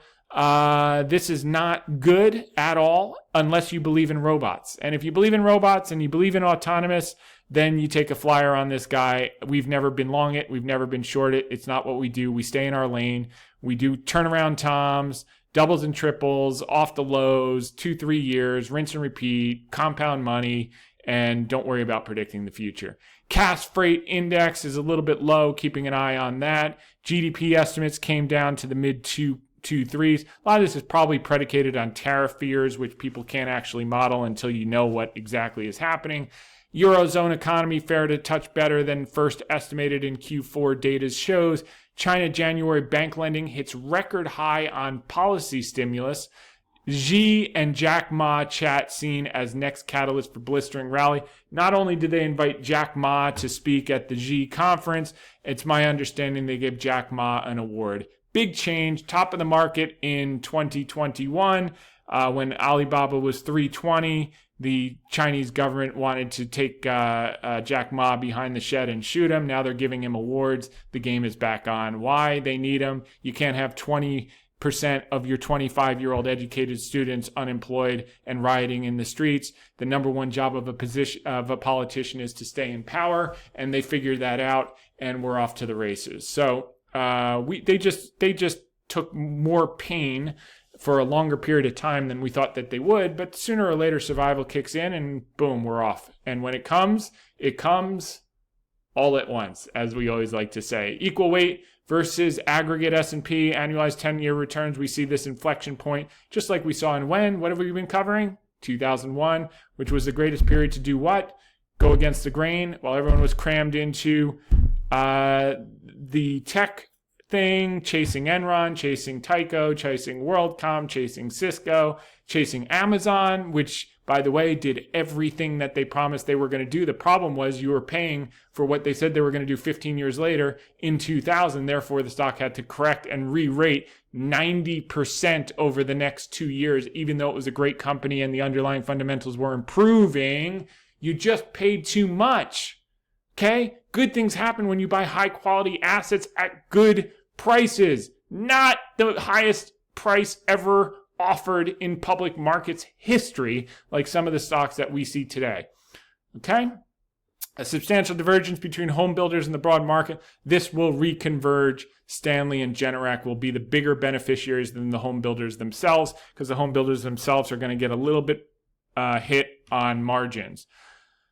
This is nothing related to the market, but I am so grateful that I found golf. Well, I found it late in life, and it's fits and starts, and had my best round ever 2 weeks ago, and then a couple good rounds after, bad round today. Hopefully I'll have a good round in the next couple of days. But anyway, the point is this. If you look here, this is the daily average time with friends by age, and you can see it's like completely collapsed since 2012, and they're attributing it to devices, etc. And golf is just one of those special things where adults that don't have time to hang around with friends can spend 4 hours doing something that they love, get great exercise, build relationships, learn from great people, and go against this trend. It's a contrarian investment in your happiness. Learned how to play golf and enjoy. Here's another Cass inferred freight rates show them turning up in coming months. So finally coming off the boil. They've been coming down, coming up. So that's positive. Truckloads, same thing, an anemic recovery here. So this is very, very positive. We haven't seen this type of inflection since 2020. Why? Destock, restock, destock, restock. Another theme in the last 24 months. Booming fun fact that just happened. This is from Seth Golden. Only 5 times in S&P history has S&P undercut December low and then gained 3% by Valentine's Day the rest of the year. 1980 up 16%, 91 up 14%, 96 16, 98 20, and 2020 11. Okay, that is a fun fact worth noting. DeepSeek boosting Chinese stocks. Okay, you can see. And by the way, it's not every Chinese stock. It's picking the right one. And Alibaba is leading the pack in the scheme of the, magnificent 10 over there, or whatever they're calling that tremendous 10. Bull markets last longer than you think. So our current bull market is 28 months old. The average since 1949, this is from Ryan Dietrich, is 67 months. And the longest one, which started in 87, is 148 months. So this could be very early days, and we are in that camp. We've covered the average amount of 20% corrections is 1 every 4.1 years. We had 2 in 2 years, 2020 and 2022. So we basically pulled 8 years of that forward. So we should have some blue skies, at least for another couple of years into the midterm. This market might be 2, but it is still young, so we covered that. Again, young bull market, all this. Here we go.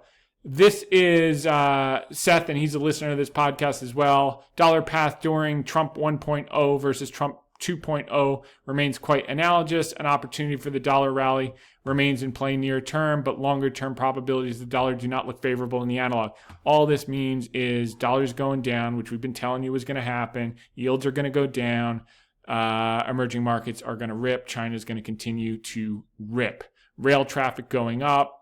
That's a very positive sign. And then you just see, again, concentration going back to Nifty 50, dot-com bubble, artificial intelligence. We're going to get great things from artificial intelligence. The question is, are you already paying for what's coming 10 years from now? Chart of the week, U.S. office net absorption is turning the corner. We had that Vornado trade, quick double we got out. This is just beginning, ladies and gentlemen. Those of you who took me up and bought some office buildings in the hole are probably smiling so wide you could eat a banana sideways, so that's good.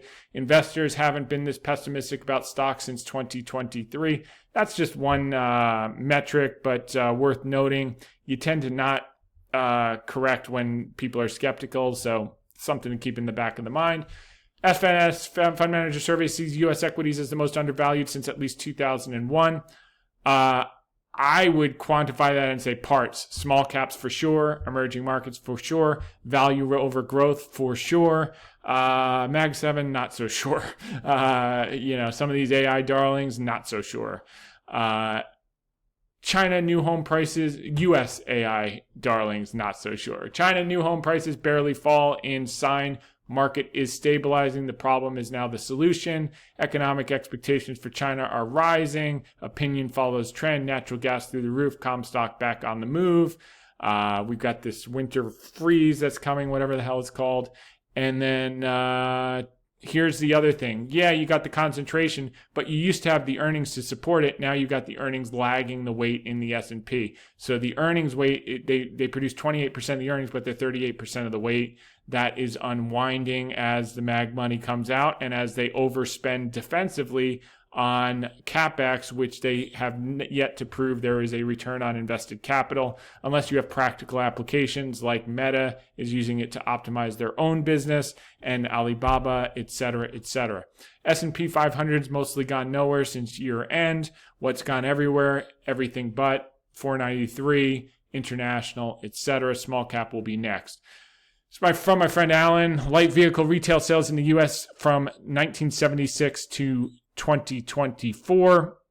And you can see this is just a normal, another cycle. The population's grown a ton, so the peaks keep getting higher, which actually implies that, and I've been very conservative, I said we'll peak at 17, maybe we peak at 18 or 19. We got 13, average car on the road is 13 years. I mean, if they did like 18, my God, 2 divided by 6. times 3. I mean, the thing could earn $15 to $18 a share. I mean, now I'm just being crazy town. Like, let's just get to $7, $8, or $9 a share and see where we at, how we're feeling at 100. But it's unbelievable. God bless the sandbaggers. It gives us opportunities to buy incredible companies at cheap prices, and then the thing goes, and they don't let you in. Once it goes, ladies and gentlemen. You're seeing it in real time in Baba. You've seen it in Vornado. You've seen it in Wells Fargo during COVID. You saw it in Exxon during COVID. You saw it in Rolls-Royce. I mean, anyway, we're having fun. Generac, what do we got here? 210 buy. That's from Stifel. Let's go through the Slumer charts here.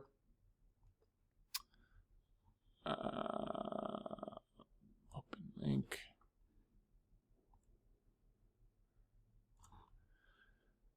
So look, this is what I told Stu. This feels like it wants to break out. Maybe they'll do one fake out before they take it up. Dollar rolling over, 10-year yields rolling over, Staples getting bid, which we talked about. Stocks in a range, semiconductors, Intel's moving like crazy. Slumer 2, where's that? We'll find it. This is very interesting. This is from Fundstrat Tom Lee. After each 4-year time of a price consolidation phase, small caps launched and rocketed higher. Relative valuations and earnings growth forecasts lend positivity to this cycle repeating, if not simply rhyming. So, looking back, ladies and gentlemen, what did we talk about? You want it to be small caps. Here's what happened in the 2002 to 2006 period. Largest growth in the shortest amount of time. Breaks out. It just goes straight up. Same thing in 2009 period, straight up. And now we've just finished this consolidation. We're going to break out and go straight up. Same thing in the 80s, second term of Reagan. Same exact story, straight up for many, many years. People think small caps don't work because of recency bias. The last 4 years consolidating. They felt the same during this 4 years. They felt the same during this 4 years and this 4 years. And once they break out, they go straight up. So if you don't have small cap exposure, this is your final warning, ladies and gentlemen. That's where you're going to get double the earnings growth plus for half the multiple, and it's just getting started. You want ground floor, doesn't get any more ground floor than that. How's that? So, trend and cycle technical weekly chart book. Let's see here. We covered that. Breakout, equal weight, moving in the right direction. AAII, this is what people saying. People are most bearish since a year ago. It's nonsense. By the way, only like 300 people take that survey. So the people that put weight on that, it's worth glancing at, but it's not.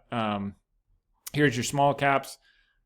Once it's through here, they will not let anyone in. Maybe they go up and then they retest, but start your engines. Start your engines, ladies and gentlemen. Okay? Europe breaking out, that wasn't on anyone's bingo cards at the beginning of the year, except for us who said international would start to outperform. And when that starts, it happens every 10 to 15 years. It's going to last 10 to 15 years. And people are going to say, wow, that was the opportunity of a lifetime. And most people won't get it till 8 years in, and then we'll be selling our shares to them. So you heard it here. All of this is opinion, not advice. Go to hedgefundtips.com and click on terms. We don't know what you should do. We work exclusively with family offices, ultra high net worth, accredited investors. All we're sharing is what we're doing, not what you should do or anything of the like. Okay. What else we got here? Tokyo week hasn't been able to get off the boil. Hong Kong breaking out. Hang Seng rocking and rolling. 10-year yield coming down, dollar rolling over. The loonie coming back like a phoenix from the ashes. Wait till you get a new CEO in place when Wayne Gretzky takes over Canada. This thing is going to rocket. All right, what WTI crude futures? Apologies to all my Canadian friends. WTI crude oil futures just been in this range. Drill baby drill. That's a hard one. There's going to be opportunity in servicers. I just don't know when, and I'll keep an eye on them. Gold, have at it. Enjoy. Copper. If I had to play gold or copper, I'd probably play copper. That's the play on China, but it's already moved. Wheat rolling over, and I think that's pretty much. Okay, so now he goes through a number of names.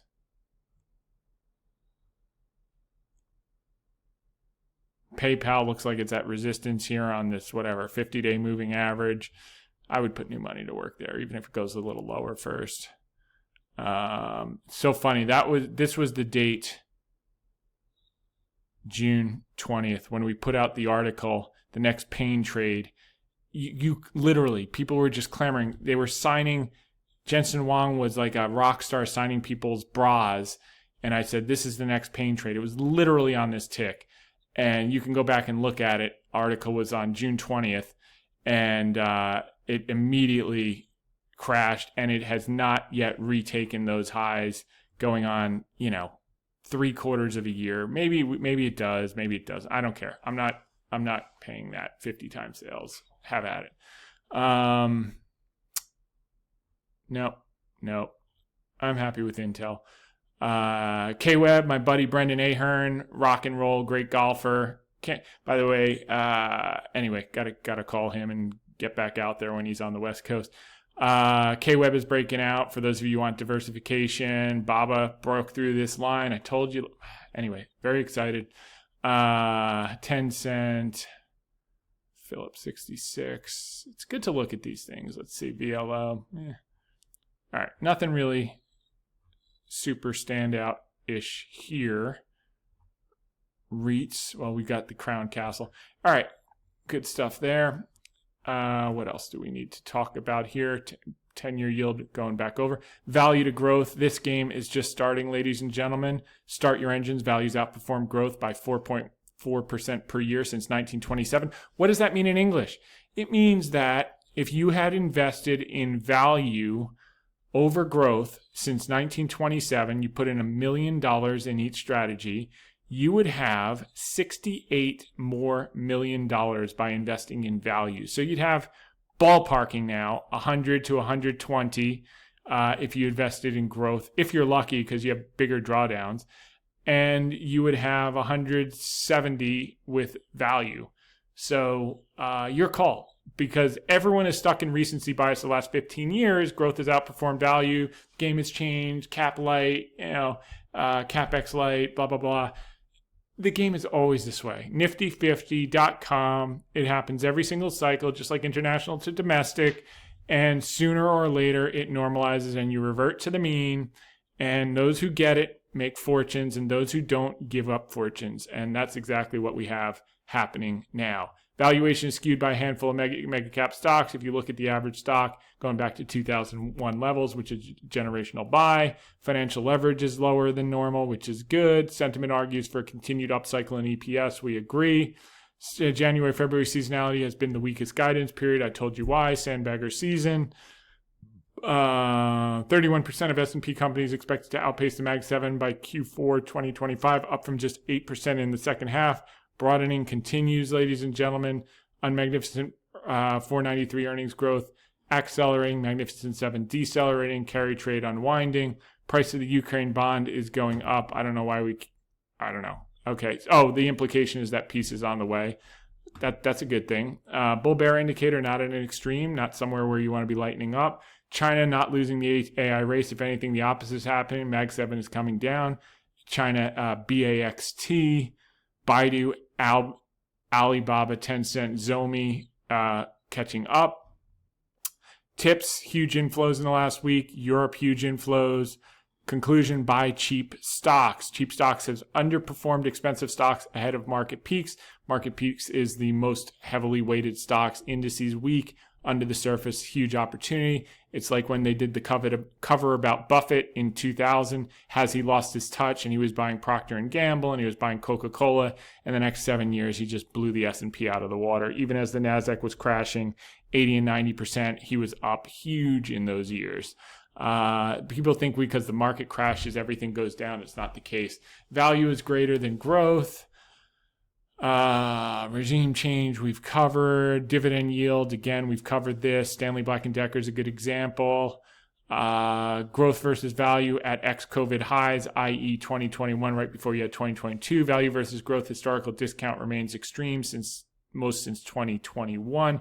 And I'm going through some of this, number one, to reemphasize if you've missed the boat so far and now you see it's all happening and, there's still plenty of time to take advantage. And then number two, for a lot of brand new, exciting new people following us, welcome. Happy to have you on. So some headlines of the week. Alibaba stock soars after earnings. It's all about AI. Okay. I think it's more than that. 9% in Taobao and Tmall. That's pretty unbelievable. 30 some odd percent in international. Baba reportedly launches large-scale recruitment drive for AI with 90% of positions in AI tech product R&D. Palantir CEO Alex Karp's new plan to sell $1.2 billion of stock and dump it on all the retail investors' heads who can't get enough at 200 times sales or whatever the hell it's trading at. Good luck with that. Jensen did the exact same thing after the split, right when we wrote the next pain trade article on June 20th. Palantir plunges after CEO Karp changes share sales plan, Pentagon budget cut report. China issues new plan to boost consumption. By the way, I hope I'm wrong on that because I have a lot of friends in that stock. Let's just hope I'm wrong and they're right. China issues new plan to boost consumption by creating a healthier market environment.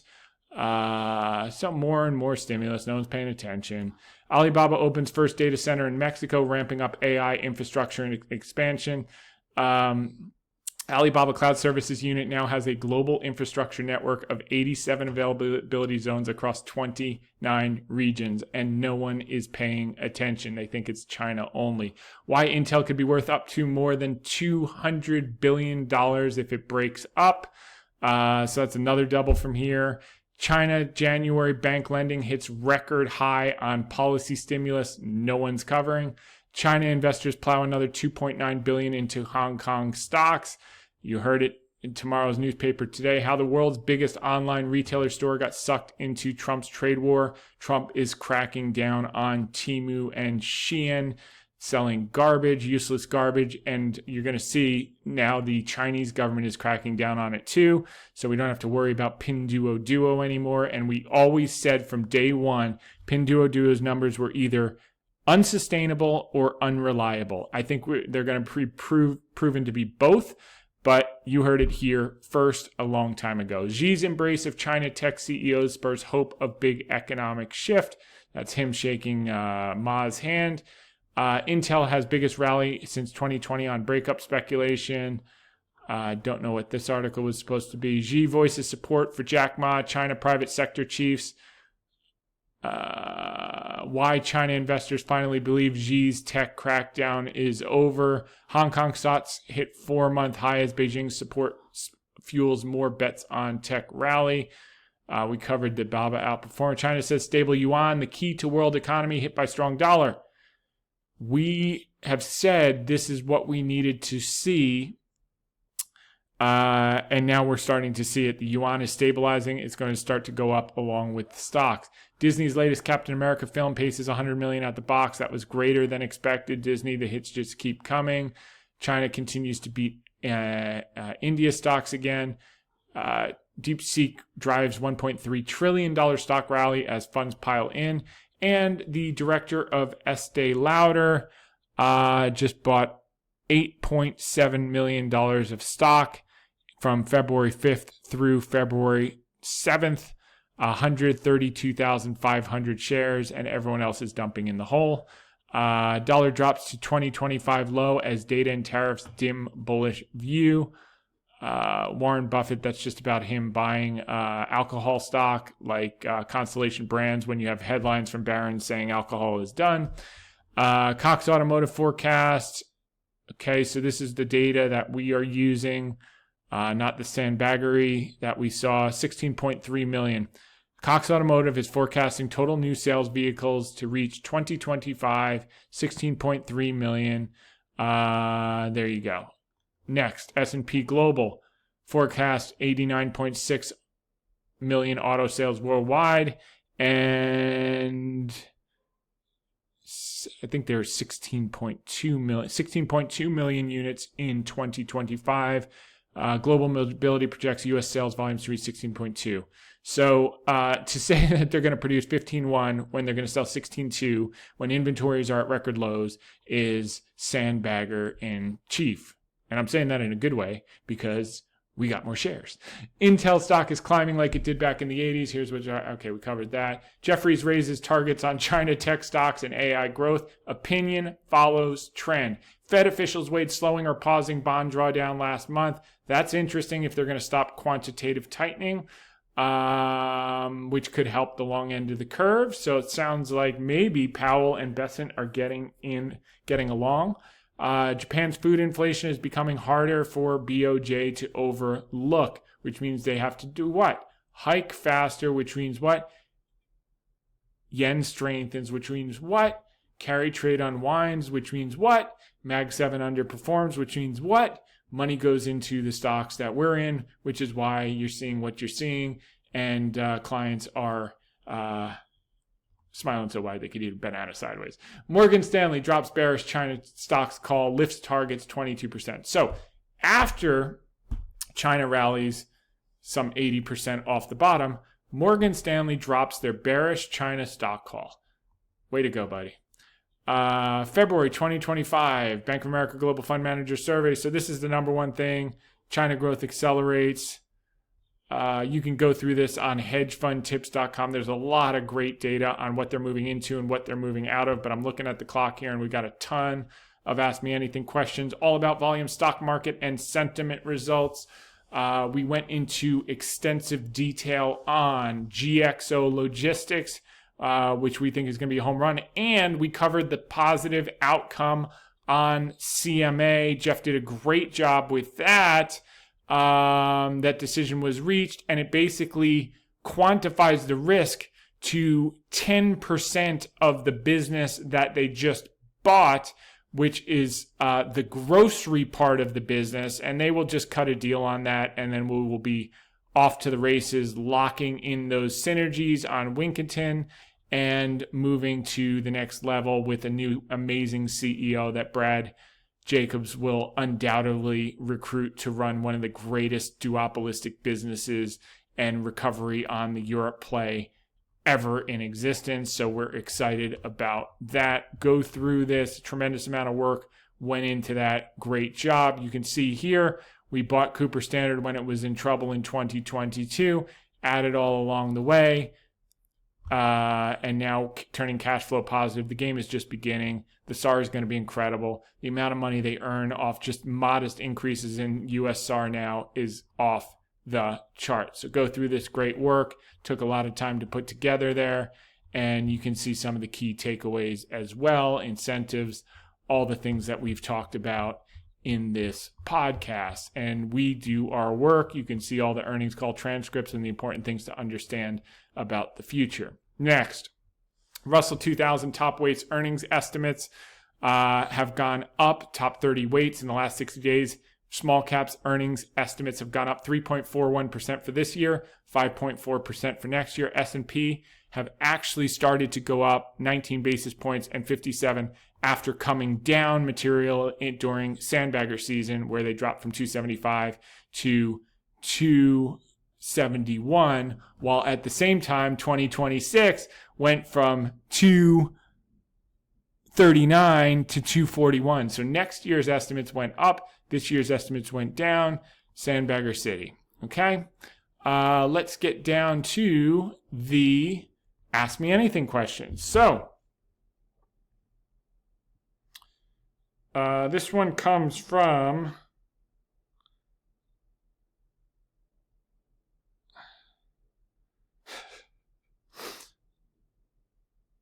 Nick Saltarelli. I've talked about Nick. He's been a long-time listener and multi-time caller. He runs a great company called Midday Squares. You can buy his incredible chocolates at middaysquares.com or in Whole Foods and probably a million other places like Costco, etc. And he says, AMA question from longtime caller Nick. Take a bow, Tom. Take a goddamn bow on Baba.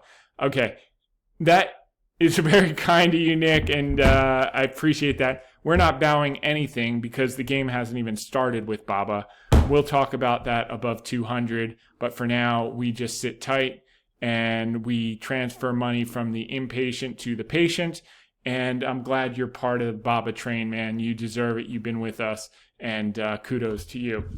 Next question goes to Ang Wu. Okay.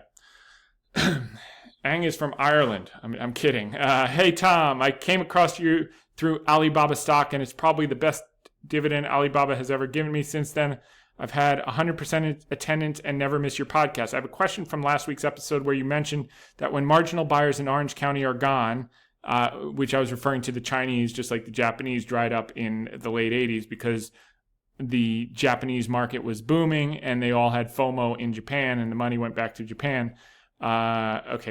Continuing, it could create a significant air pocket. Wouldn't local buyers step in when that happens, given that OC is such a desirable area? They didn't step in the early 90s. So look, real estate's not my game. So like I'm a real estate tourist, but I can feel extremes.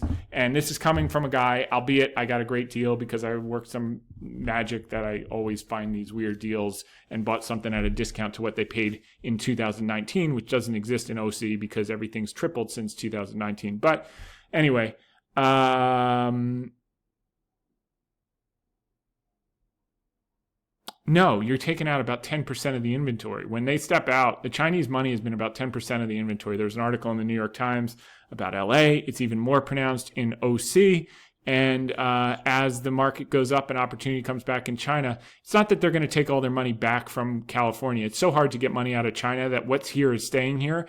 But that marginal buyer that keeps flooding in and parking money, it's no longer going to do that because they're now seeing opportunity for the first time in China. They can now buy Alibaba that doubles versus buying, a house in Orange County where they have huge negative carry between taxes and maintenance, fire risk, or whatever else is going on. So yeah, I'm not sanguine on Orange County real estate, and I hope I'm wrong because I own it. So there you go. I didn't make this was not a financial decision for me. I'm an East Coast guy. I love it here. I love swinging a golf club in January and February. The people are awesome. The restaurants are awesome. Seeing the ocean from my home office is awesome. Walking to the beach is awesome. But I moved here for my kids. And they're super happy, and and my wife is super happy. Happy wife, happy life. Okay,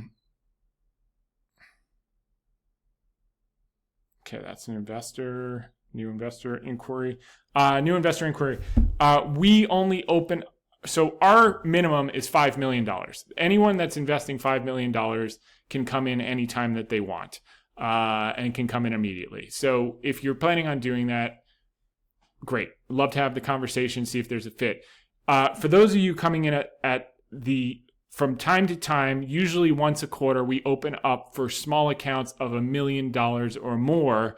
And we are not open for $1 million accounts. Now, it doesn't mean we can't have a conversation and then you can fund if we open up again in April. But that is the distinction there. So, Goran says, I'm curious to think what you think of Celsius and their acquisition of Ali Nu, both as an investor and as a father of two young athletes. I think it doesn't move the needle. I think Celsius is interesting, but we haven't done anything about it yet. Mike Lamb, Celanese, free cash flow basis every single week. Mike, and welcome, because you must be new, because we cover Celanese every single week, and every single week we say, looks pretty good. We're not doing anything with it, but I like the idea. Rashid Aleem, thanks to the podcast. Could you take a look at Salik, toll taker in Dubai? All right. Salik.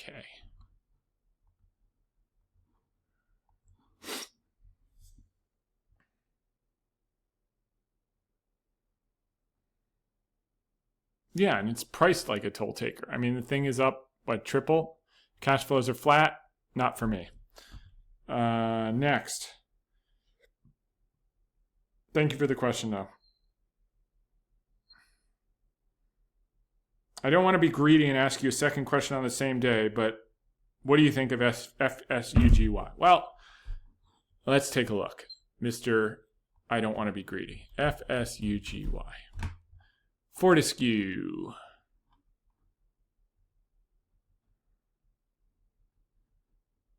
Meh.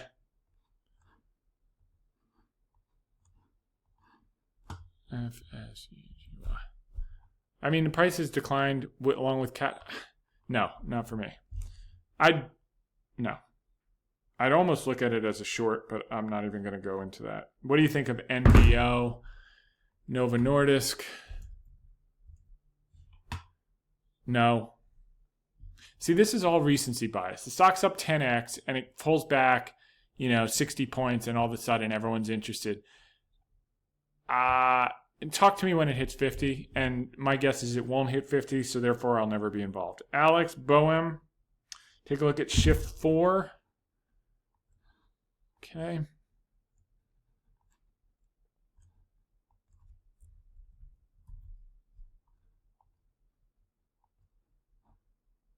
We already have a payments business. No, not interested. Because it's, no. Cash flow is fine, but it's not growing commensurate to what's... Let me take a look here.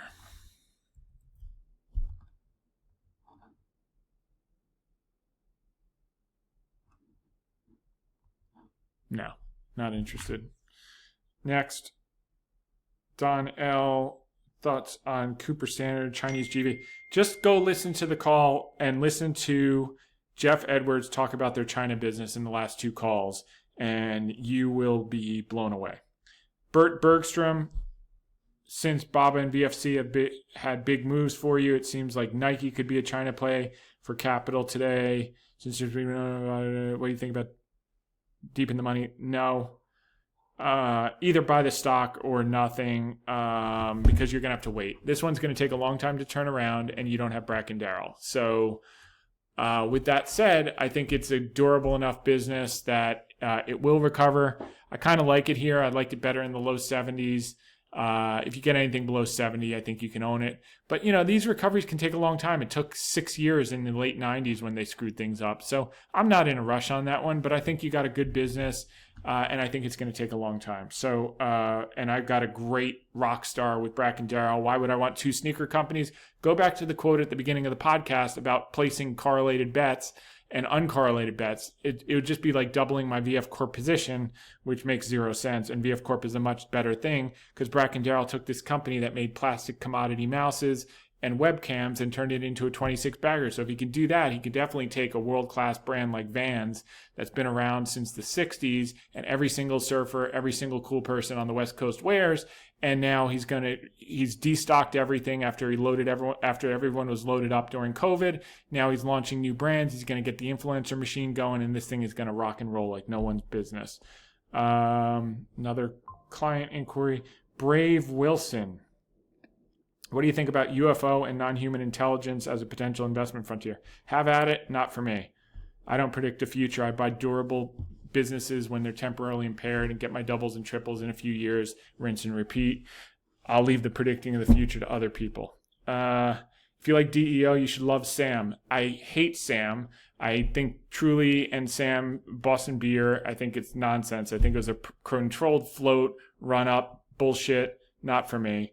But thank you for that. And yes, it looks cheap. And yes, you'll probably get one more puff out of the cigar butt. And yes, that guy's smart. And when he wants to finally get out for his last time, he'll run the stock up. But when's the last time you saw someone hanging out at a bar drinking a Sam Adams? I mean, give me a break. Or a Truly for that matter. Everyone drinks White Claw.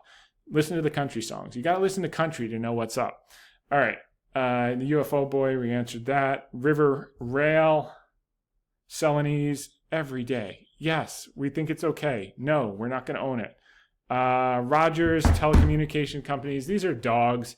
I kind of like the breakup of Charter. This one I've looked at a million times, done nothing.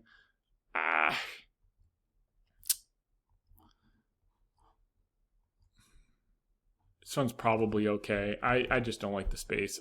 It's not a good business. Too capital intensive. Too many risks.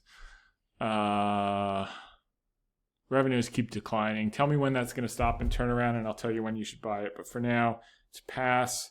Sufi. I kind of thought something that might complement your backstroke position. I don't complement things. I don't trade correlated bets. I've got my position in healthcare, and I'm not going to get swayed looking at the next shiny object and getting FOMO. But her question is, take a look at Evolent Health, EVH.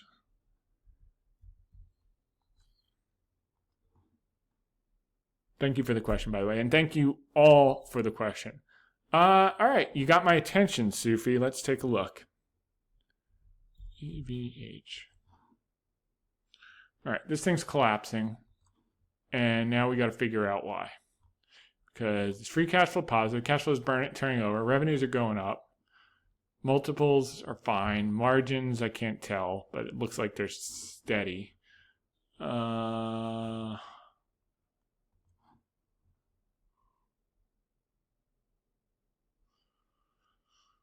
Okay. I must have done an acquisition here. Let's see what happened to the share count.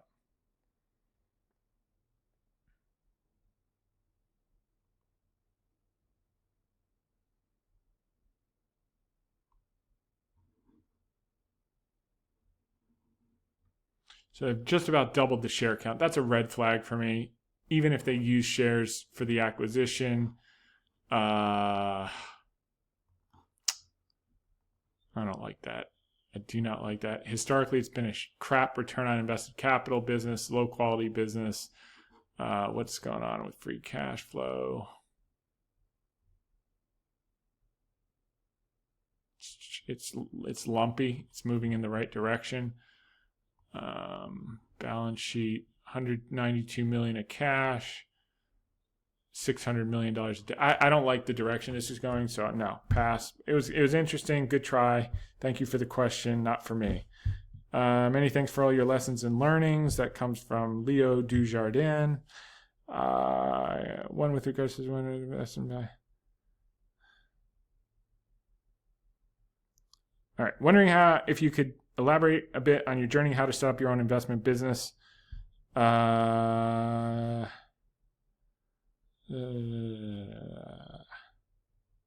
Okay, Royalty Pharma I'm not interested in. And as far as that goes, I never accepted, I had no intention of starting an investment management business. I was running my own money. I'd made enough money. I was very happy just doing that.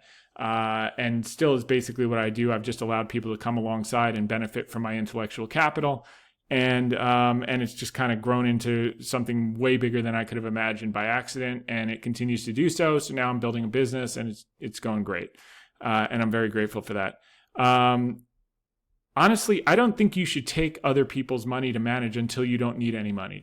I mean, candidly, until you've proven to yourself that you can compound capital, namely your own capital, and you don't need anyone else's capital in order to fund your living expenses because you've already made enough money in the markets, that's when you should consider investing other people's money, when you've already built your own money to a position that you don't need anyone else's money. And you've proven that you know how to compound capital.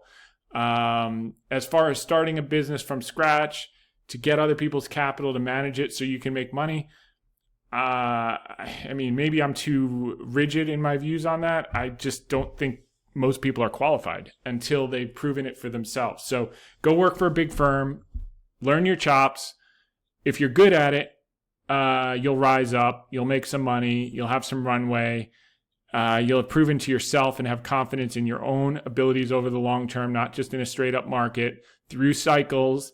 And then once you've done that and you've got a couple gray hairs and you got a decision on your mind, do I retire or do I help other people? And you'll figure it out. But that's the way that I would go about it. So first you got to cut your teeth. You got to pay your dues, at least a decade working for other people. And then from there, if you're good, you'll find a way to do it. So that would be my suggestion. Question for what are your thoughts on Samsung?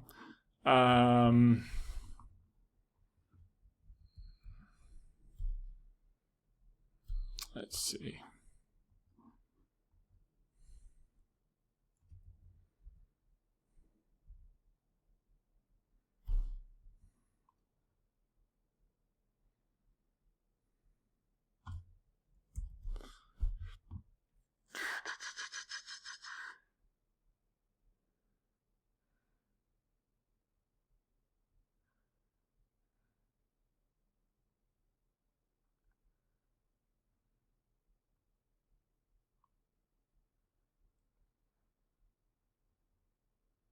How many Samsungs are there? My gosh. Oh, Samsung Electronics. Okay, that makes sense.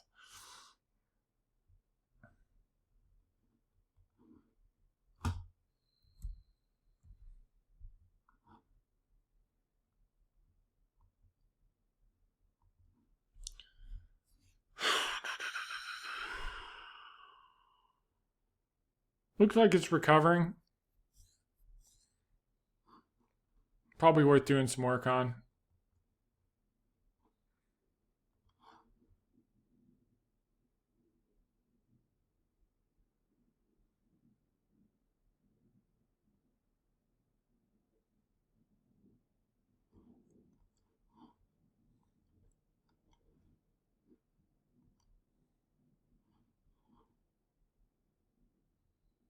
It's not something I would do, but it's probably worth doing some work on if you're interested in it. So yellow light, Mark Calloway. I know you have a position in Diageo. Could you give me your position on Constellation?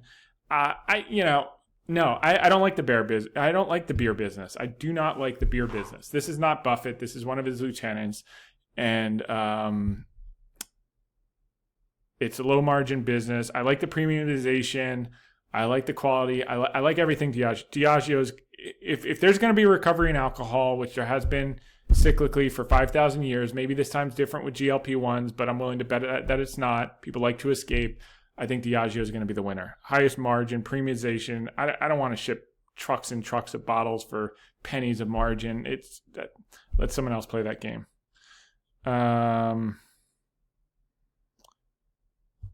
Okay, so Warren Buffett emailed me again. Warren Buffett, the guy puts his name in as Warren Buffett. Wants to know about UPS and Polaris. We've covered those, not yet on UPS. Polaris, I don't like the recreation vehicle business, and that's that. Moving along, Clint, this is someone inquiring about investing. Oscar Health. Yeah, this is Kushner's brother's thing.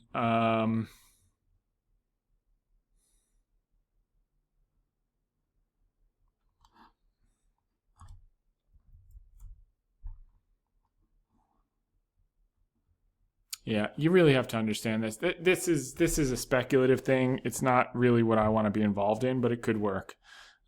Ish Singh wants to know if he should do call spreads on CPS. Absolutely not. It is a call spread. Just buy the stock. FX Felix W asks Columbus McKinnon CMCO.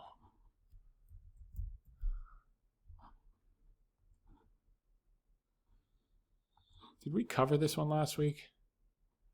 I think we did.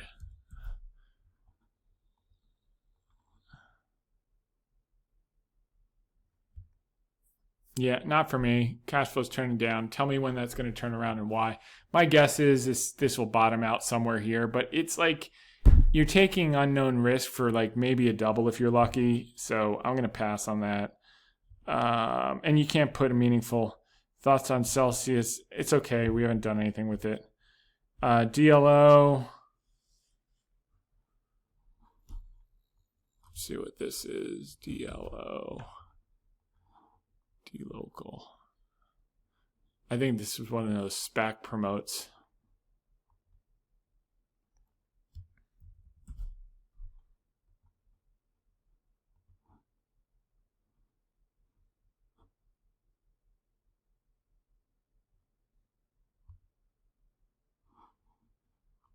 What do they do? Payment processing. I've got a payment processor called PayPal that I can put lots of money to work and not have to worry about it. You can speculate if they're going to make it. This is from Nick Dudley. Michael Burry is a regular viewer of your weekly podcast VideoCast. Oh, he's referring to Michael Burry from The Big Short. He's got new positions in VF Corp, Goose, Estee Lauder, and Alibaba. He's following Turnaround Tom. Wish you all the best and thank you for sharing the knowledge. You guys would be shocked, the people who are following Turnaround Tom. So thanks for that, and you're probably right. Moving along. Joseph Obertlick. Hey, Tom, just wanted to see your DLO. No, pass. Jimmy Jones. What are your thoughts on Bob Iger selling shares? He's not a founder. When a founder sells shares, I get worried. He's a hired hand. He's done a good job turning it around, but he knows the board is looking for his successor, and he wants to sell at what he thinks is. And the guy's not 20, you know? I mean, he's got to take some chips off the table. I don't really worry about that. In that case, he's just an employee, and that's how the employees generally behave. Thoughts on monolithic power systems? Monolithic power systems.